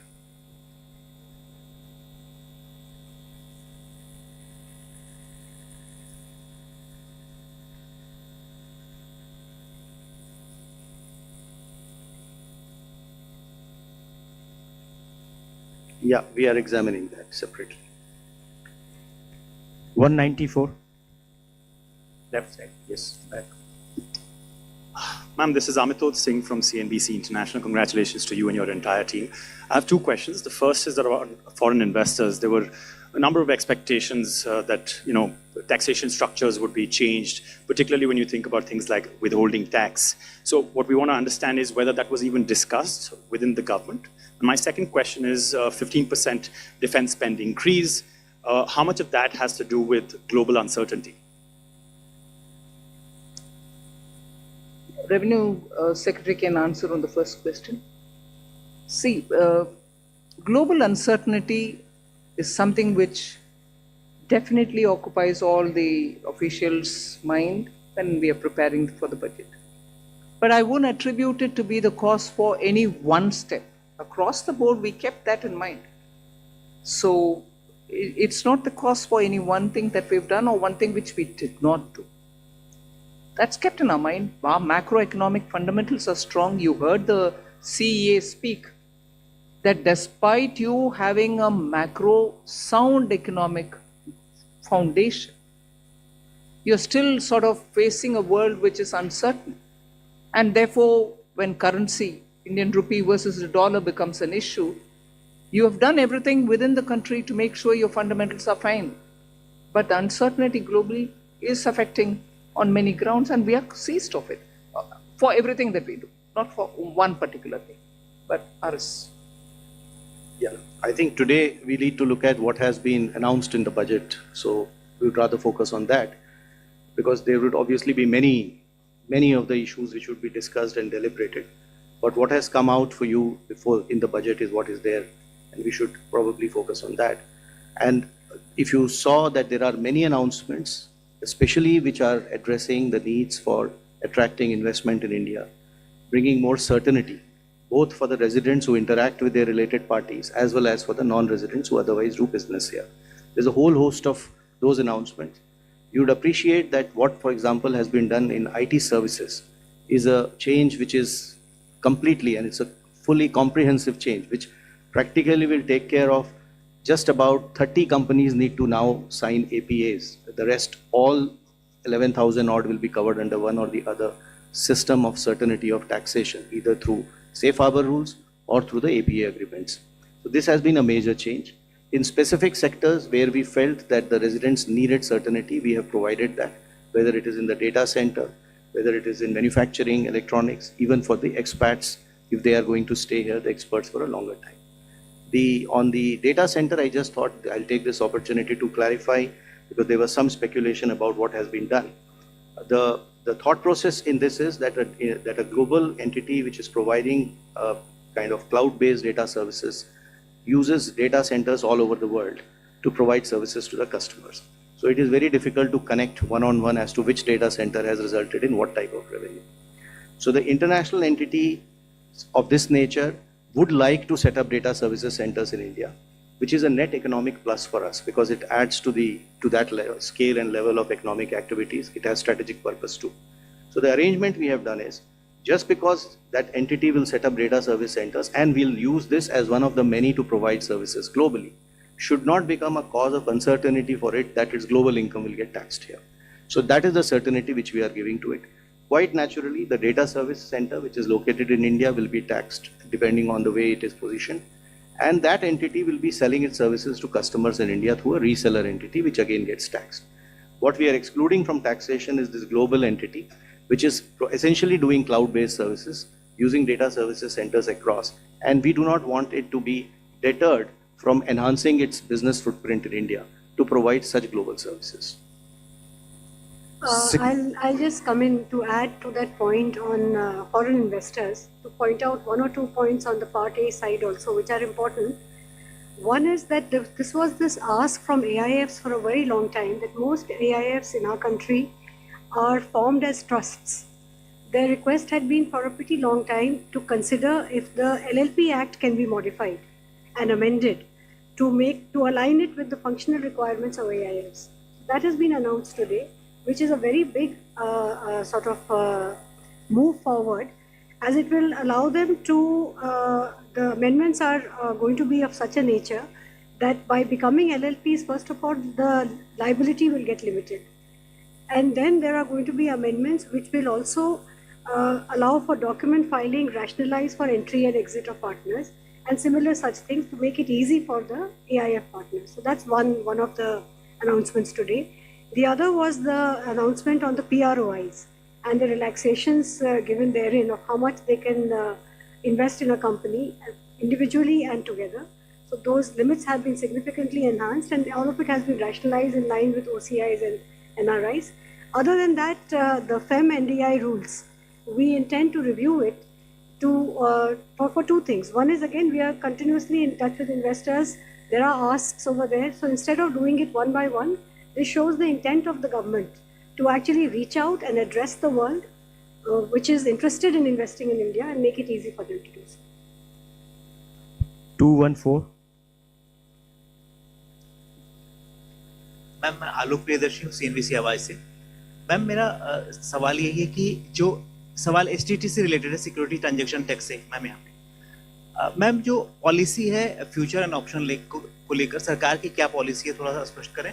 और दूसरा कि जो STT बढ़ाया गया है, बहुत ही जैसे revenue सरकार ने कहा कि बहुत मामूली बढ़ोतरी की गई है, तो क्या इससे जो सरकार की पॉलिसी कि रिटेल इन्वेस्टर्स को ऐसे जो बहुत हाई रिस्क की इंस्ट्रूमेंट है उनमें निवेश से एक तरह से कॉशन करने की पॉलिसी है, तो क्या इससे ये मकसद हासिल होता है क्या?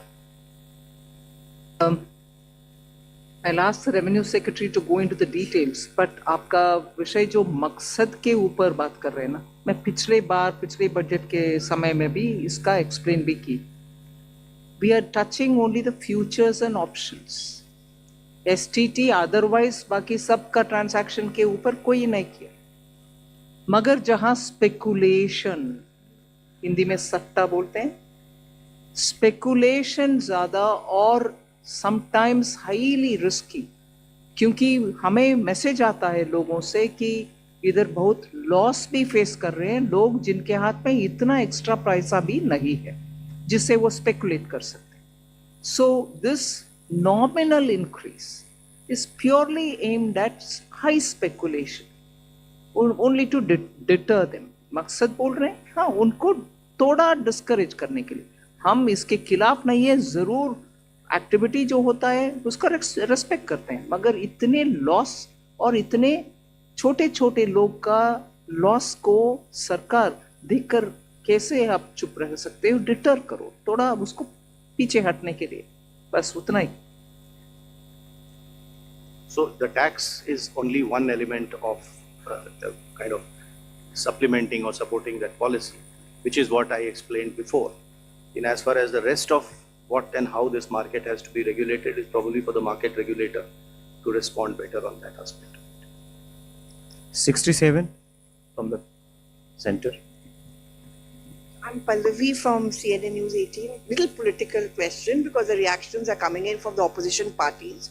Rahul Gandhi specifically says that the budget has failed to go in for a course correction and that it not address the real concerns of the country. With due respects, I don't know what course correction he is referring to. Economy and its fundamentals are strong.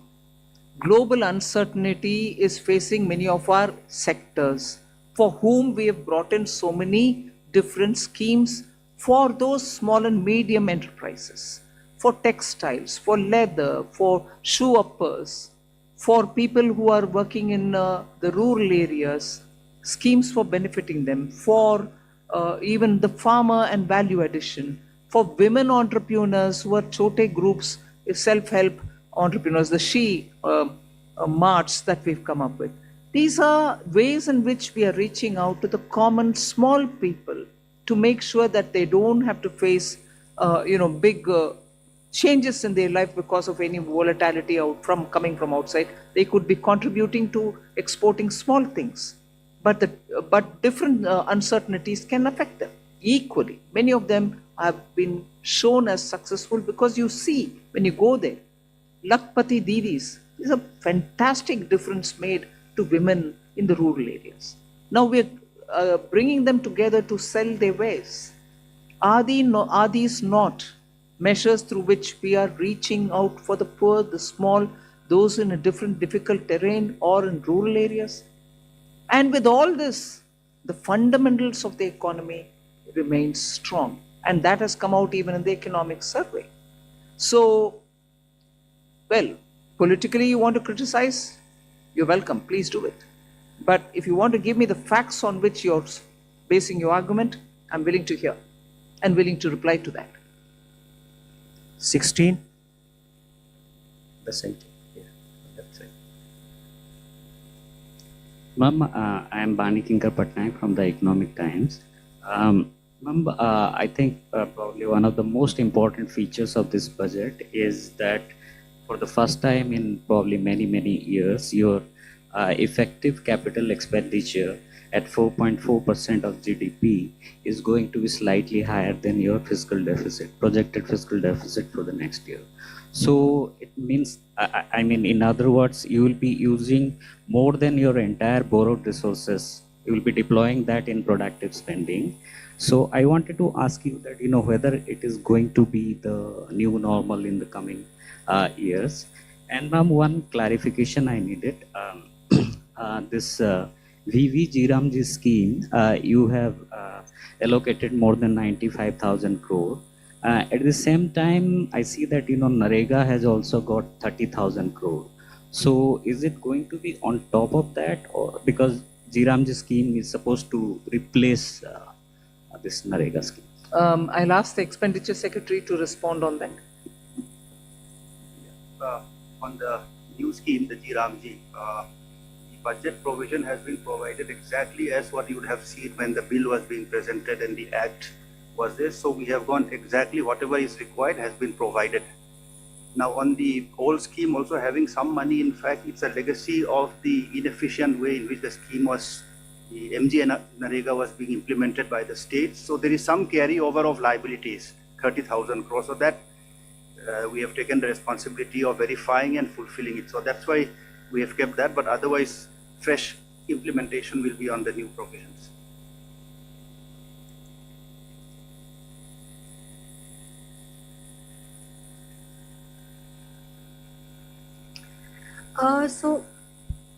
I would say that the fact that we have an annual budget means that we review everything annually. So I will leave it at that. We have done our fiscal math, and I think we come with a certain credibility on the fisc that we are confident of meeting, and while adhering to our commitment to higher capex. And fiscal deficit financing, as we have always done, is through a mix of market borrowings as well as NSSF. So that will continue. So there's not many major changes like that. Thank you. 37 at the back, yeah. Hi ma'am, this is Shrimi Chaudhary from NDTV Profit. Just wanted to understand that this one-time foreign asset disclosure scheme, how that will be different from the similar scheme in the past, and if you could elaborate a contour of that, and also is there any estimation of undisclosed foreign assets being done by the department? So this scheme is meant first of all for small taxpayers. There is a ceiling of the amount that can be disclosed. This window was provided for the first 3 months when the act was brought in, the BMA Act, and that time people utilized it. What has been found is that there are many small taxpayers who, because of their ignorance, etc., have not been able to do proper disclosures.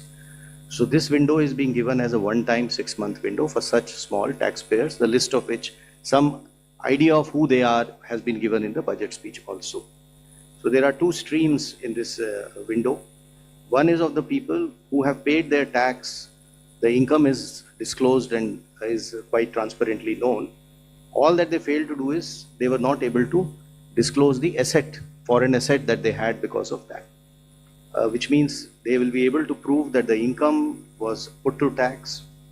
However, the asset was not, just the only thing they did not do is they did not disclose it in their returns to the income tax department. So this is the window B, where we are saying that if you have a foreign asset of up to 5 crores, you can pay a fine of 1 lakh rupees, which today under the act would have entailed them a fine of 10 lakh, a penalty of 10 lakh rupees and prosecution. So you will get both immunity from penalty and prosecution, and you can declare those assets. This is category B. there would also be category of people who may not have been able to or have not properly disclosed their income. This is the category A, for which this limit is 1 crore rupees. So 1 crore rupees of foreign asset or income, if they have not disclosed, then they can disclose it during this window. In this case, however, they will have to pay the tax as well as 30% tax and then 30% additional tax on top of that, and a certain amount of interest. Again, they will get immunity from penalty and prosecution. The idea is to essentially help those NRIs, returning NRIs, students, some professionals, people who have gone out, people who may have got ESOPs, any kind of such assets that they may have outside. They'll be able to disclose it and be able to protect themselves against penalty and prosecution and come clean. And it has been structured in a manner that it addresses only small assets. And secondly, it is something which will be helping them to also, get away from all the procedural problems of penalty and prosecution. 25. Hello, ma'am. Ruchika Chitravanshi from Business Standard. Ma'am, while you have stated that global uncertainty was playing on the minds of officials across the board, if I may ask you, what was the one challenge that you were trying to address, or economic concern that you were trying to address in this budget? And we said global uncertainties play in the minds of all the officials. It is a truth that all of us are watching that global uncertainties are really of the magnitude that we've never seen before. So naturally, we had to assess for ourselves the various ways in which these uncertainties are playing out. So all of them are equally important. 243.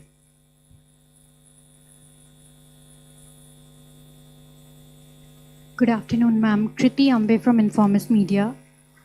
Ma'am, this year's nominal GDP projection, the projection of 393 lakh crore, does it take into account the upcoming base year revision, or is it possible that this number would undergo further revision when MOSPI releases the new base year and releases its estimates based on the new base year by the end of February?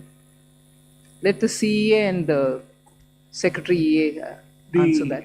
The 393 lakh crores or 10% nominal GDP growth was arrived at based on the existing GDP base year and the methodology.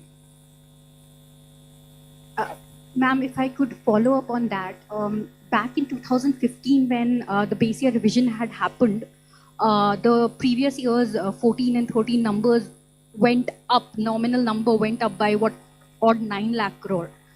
So if FY26 number goes up by that sort of magnitude, or even if not from 357, it goes to 360, your fiscal deficit estimate would come down even further. So do you think there is possibility? You began your question with the if, right?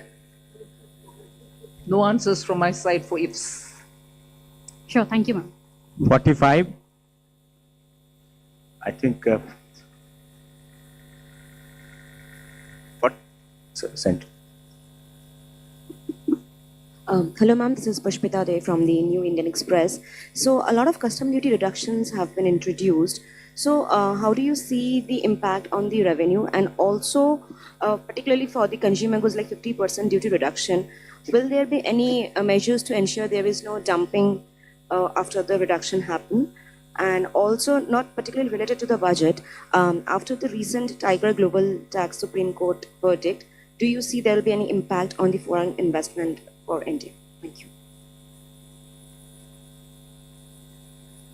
Customs duty, the reductions, etc., which have been given have a logic for that sector, the need for those items to be brought into India, and customs duty not to add cost to it.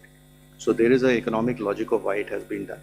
And if you have seen, most of them are meant to essentially enhance either manufacturing or value addition within India, or help the cause of exporters who are using those imported items to export items from out of India. So this is a very conscious sectoral call. For each sector item, the value chain has been analyzed, based upon which decision on whatever moderation or whatever calibration of duties were to be done have been done. The second part in terms of revenues, etc. is concerned, what you would have seen is there are a lot of custom process reforms that have been proposed. And the idea is essentially to enhance the volume of international trade, which should fetch us more revenues rather than playing on the rate itself. So we do hope that these process reforms will encourage more people to kind of, export in the process, probably the part of global value chain, more exports, and duty or revenues will be a result of that buoyancy. I just want to add one additional point to what my colleague Revenue Secretary said. If you look at many of the customs duty reliefs given in Part B, you have to read them in conjunction with the announcements made in Part A on manufacturing. So you look at electronic component manufacturing and you look at the concessions given in Part B, there is a certain logic, alignment and synergy between the two. So that's exactly what you need to focus on. So actually, the fear of dumping there, will you be monitoring it? We are looking at only those sectors where we need to have our production capabilities improved, and raw materials shouldn't be a constraint on those items which are necessary for us. So it is a very calibrated way in which we've done it. 39. That's right. Thank you, sir. Congratulations, ma'am, and everybody. Karishma from Business Today. Ma'am, I just want to also continue the question on the rural employment scheme. A couple of states have shared skepticism and apprehension if they'll be able to fiscally absorb it and if they have the appetite on the cost sharing for the scheme. Ma'am, second, just a follow-up question, if there could be an update given on IDBI disinvestment.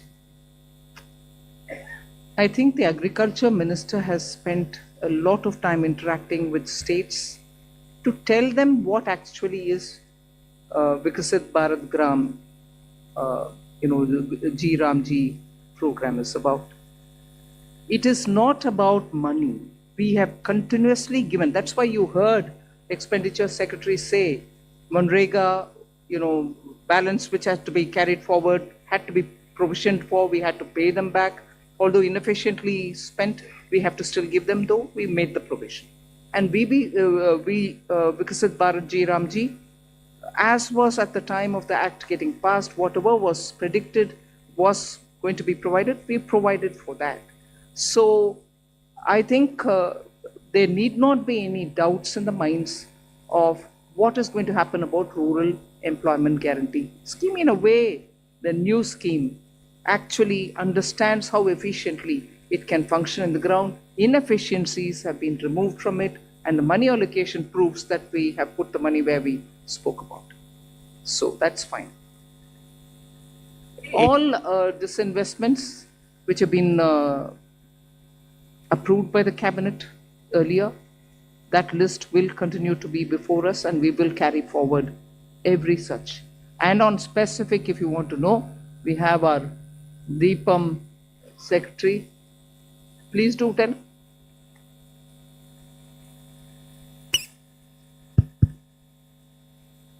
I think one thing we must keep in mind is that we follow a composite strategy, and disinvestment and closure have to be seen together as part of that composite strategy, which enhance or increase the participation and efficiency of the private sector.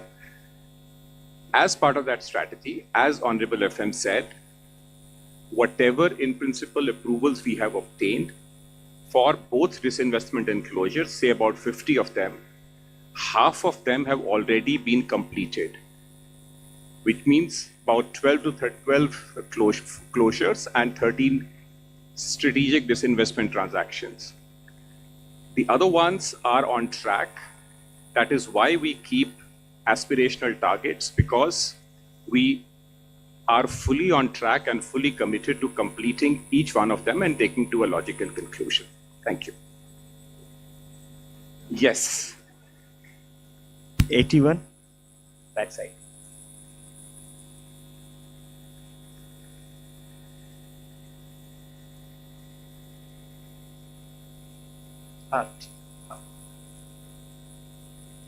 नमस्ते, मैं Krishna Mohan Sharma, Bharat express से। मेरे दो छोटे छोटे सवाल हैं। एक तो मुझे याद है कि दीपावली के दिन मैंने पूछा था कि फार्मास्यूटिकल सेक्टर में क्या करेंगे, तो आज आपने पिटारा खोल दिया उसके लिए। I am very happy. दूसरा सवाल मैम ये है मैम कि यूनिवर्सिटी टाउनशिप बनाने की आपने 5 बात की, क्योंकि डेवलप्ड इंडिया के लिए बहुत ज़रूरी है। लेकिन प्राइमरी एजुकेशन और सेकेंडरी एजुकेशन जो कि हमारे बैकबोन है ग्रोथ का भारत के लिए, उसके लिए इसमें क्या है? और दूसरा अभी मैं एक शो करके आया हूँ, उसमें लोग पूछ रहे थे कि मिडिल क्लास के लिए बजट में क्या है, बजट में क्या है?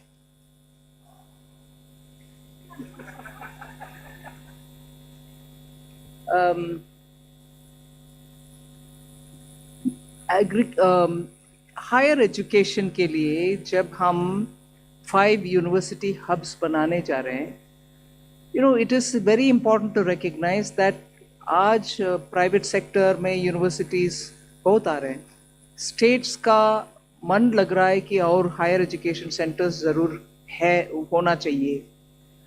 इन सब को सुनने के बाद हम हायर एजुकेशन में और ऑप्शंस ले आ रहे हैं, जिससे हर तरह का कोर्स उस हब्स में बने। Our students don't need to go out in case उनको वीज़ा नहीं मिला और बोरोइंग करके जाना है।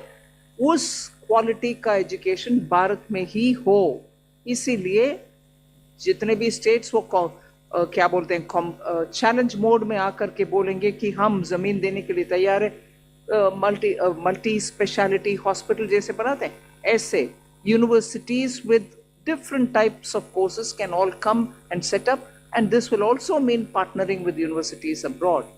So higher education में जो flexibility के साथ function करना है और हमारे students जो बाहर जा रहे हैं उनको उसी quality के education इधर देने का, ये नहीं कह रही हूँ मैं कि हमारे universities में quality नहीं है, मगर aspirational लोग को कुछ और certificate जब चाहते हैं वो certificate क्यों ना भारत में ही ना मिलना, why don't we provide for it? And इसीलिए वो scheme ले आए. So it does not immediately mean that we are not going to be spending on primary and secondary. Primary and secondary में इतनी सारे states के साथ collaborate करते हुए PM श्री स्कूल हो, नवोदय विद्यालय हो, प्राइमरी से लेकर हायर सेकेंडरी तक बहुत सारे कदम पिछले 5 साल में उठाया गया। न्यू एजुकेशन पॉलिसी आने के बाद उन सबको अभी भी सपोर्ट मिलेगा सेंटर से, हम कम नहीं कर रहे हैं बजट को। 22 the friend. Hello ma'am, good afternoon. This is Surbhi from Business Today. Ma'am, firstly I wanted to understand the impact of your tax proposals both on the direct and indirect tax side and as well as the net implication. Ma'am, secondly a very basic question in terms of your new fiscal anchor on central government debt reduction. What are the measures that will be followed on that? Thank you. So on the new fiscal anchor, we, like it has been announced, the glide path will be continued, and fiscal deficit, in other words, shall be the operational target to attain the debt to GDP. So it's not that we are going away from the fiscal deficit. It's not going to be the monitorable target. The target will be the debt to GDP that we are going to be monitoring. But both do work in tandem, and that is understandable. That's the way we are anchoring this.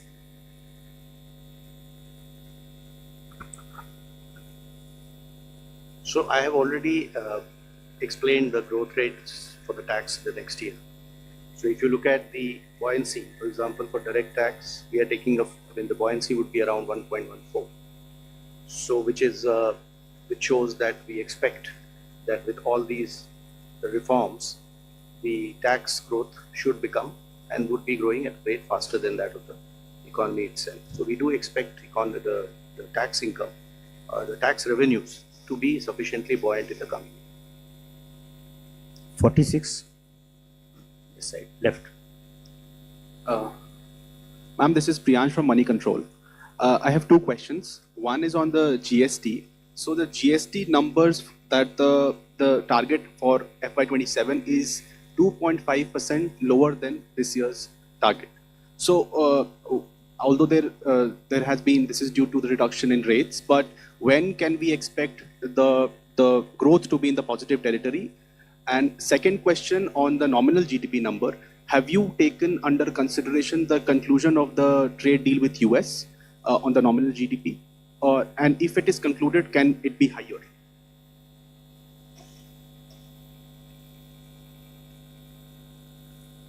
So the nominal GDP, as the CEA explained, has been calculated on an as-is where-is basis, which includes the US-India trade deal as-is where-is. When things change, we will see how the data shows up. 249.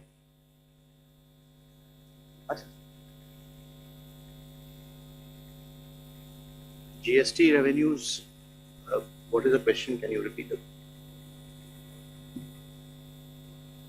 No. You will have to account the fact that compensation cess is not going to be there the next year. So you'll have to exclude that, which is why you would see our monthly figures are showing other than compensation cess. That is the right number to look at. Hello, ma'am. This is Priyoshmita from Informis Media. Ma'am, since you mentioned that gross borrowing for FY27 is not particularly high, can we expect more buybacks this year as well to bring down subsequent repayments? And secondly, are you looking to switch bonds with the RBI as well to manage your repayments? You did this this year in May after a gap of 2 years. Thank you. So the reason we do buybacks and switching is basically to reduce our repayment burden and to mitigate the bunching up effect, and also to manage the costs. So we did a significant switching of high coupon securities this year. Next year, this 5.5 lakh crore which needs to be repaid, as they keep coming up, we will be taking decisions closer to those, while work is continuously going on this in one division of DEA. 24. Mike. Yes, ma'am, this is Rajesh Singh from ANI. My question, could you clarify some measures in the budget to boost savings? Because there was some demand by bankers for FDs to be linked with like equity benefit, or NPS scheme were demanding some kind of tax benefit, because we need greater savings for greater growth. We need greater savings for greater role, all right, and the banks know how to do it. 9. Please. Hi, this is Adija from Money Control. I had 2 questions. One was on the fact that the economic survey had also raised some concerns about states' fiscal health and their borrowing, putting pressure on the sovereign borrowing rates also. I just wanted to understand, has the center thought about how do we want to tackle this with the states, because we are targeting a debt to GDP ratio, but we know overall debt to GDP ratio is the anchor that most global agencies look at and ideally needs to be looked at. Second, my question was on the FEMA rule changes. I just wanted to understand with the interaction with the investors or, the stakeholders, globally, what are the kind of demands or what are the kind of requests that are coming in, especially amid the status when it comes to foreign investor outflows. So what are we looking at, if we've thought about anything yet? We're talking with states about their borrowing can only be done as a nudge conversation. Beyond that, the center cannot do. Equally, if you look at it, the center is also under Article 293(3), duty bound to make sure that the borrowings of the states are also monitored in a way. We can't curb them, but beyond their FRBM, we can sit with them and have a conversation. But that's about where it is. And I think largely states understand their duty under the FRBM Act. So I leave it there, you understand. But on this question, the next question, the NDA. So on the NDI rules, there is a whole bunch of suggestions that we've got, but it's not like a review has started and a serious public consultation in a structured way has started. So there have been, I don't remember from the top of my head, but some things on the definition of FDI itself, some investors have raised. And there are other such things, but when we like ma'am has announced today that a review will be taken place. So when we start the process formally, there will be formal interaction with investors and we'll take it forward. 237, the third row. Yeah. इसके बाद 2 लोग बचे हैं, last 2 questions after this. I'm Nico Johri from Reuters. Ma'am, I have two questions. One on your announcement on exempting foreign companies that provide capital assets or equipments to contract manufacturers. They have been given a 5-year exemption. So will that help the likes of Apple and Samsung that have been ramping up production in India but face some tax uncertainty? And second, on the tax holiday for data centers, would that be extended to existing companies that have existing foreign companies that have data centers? And lastly, there was a suggestion in the economic survey. I want to ask you whether the government would look at implementing it on diluting government stake in listed public sector companies. It suggested that you amend the definition of a government company through Companies Act and then lower your stake. So will that be given a serious thought? Thank you.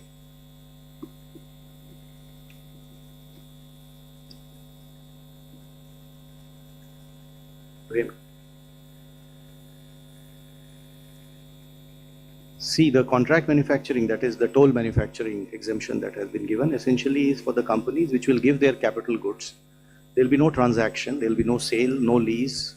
It's just given because they have some reason to do it, business reason to do it. And it is utilized by the entity here to manufacture. So this will be in a bonded zone, customs bonded zone. Therefore, we are saying that if you bring your machine, and that machine is used by a local manufacturer to produce something, we will not consider this to be a PE connection to India, and we'll exempt you for 5 years. I mean, for 5 years, the possibility of it being PE because its machine is being used here is something we are giving him certainty by saying that we'll be exempting it for 5 years.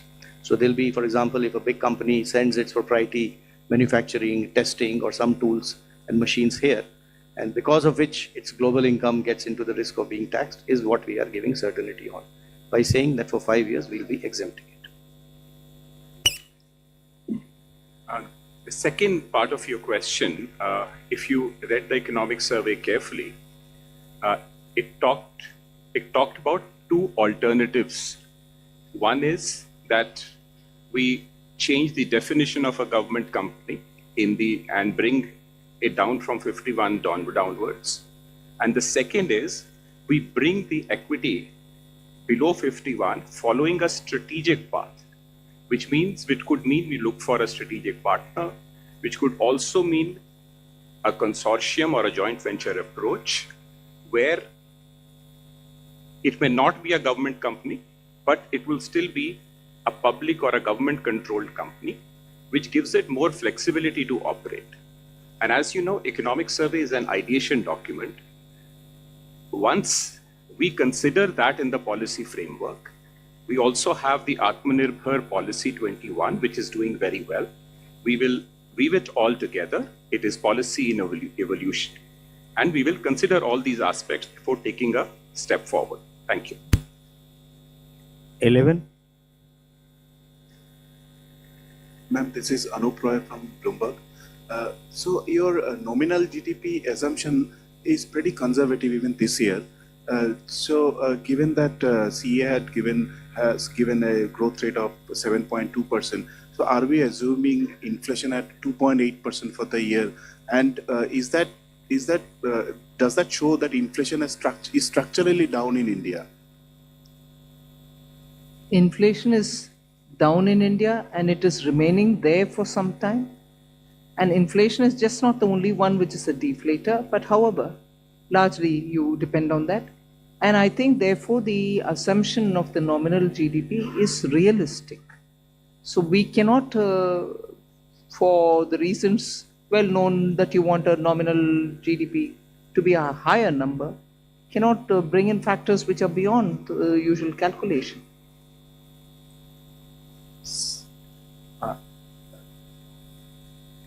I think one more question we can take. 137. Take the mic. I'm Rakesh Kumar from New Indian Express. My question is around the electronic manufacturing, as you allocated 40,000 crore rupees. So just want to know, does it include the ISM 2.0 amount? Does it include what? Indian Semiconductor Mission 2.0. That's a separate, no, ISM 2.0 is separate. Okay. Thank you. Thank you very much. You already asked. Thank you very much.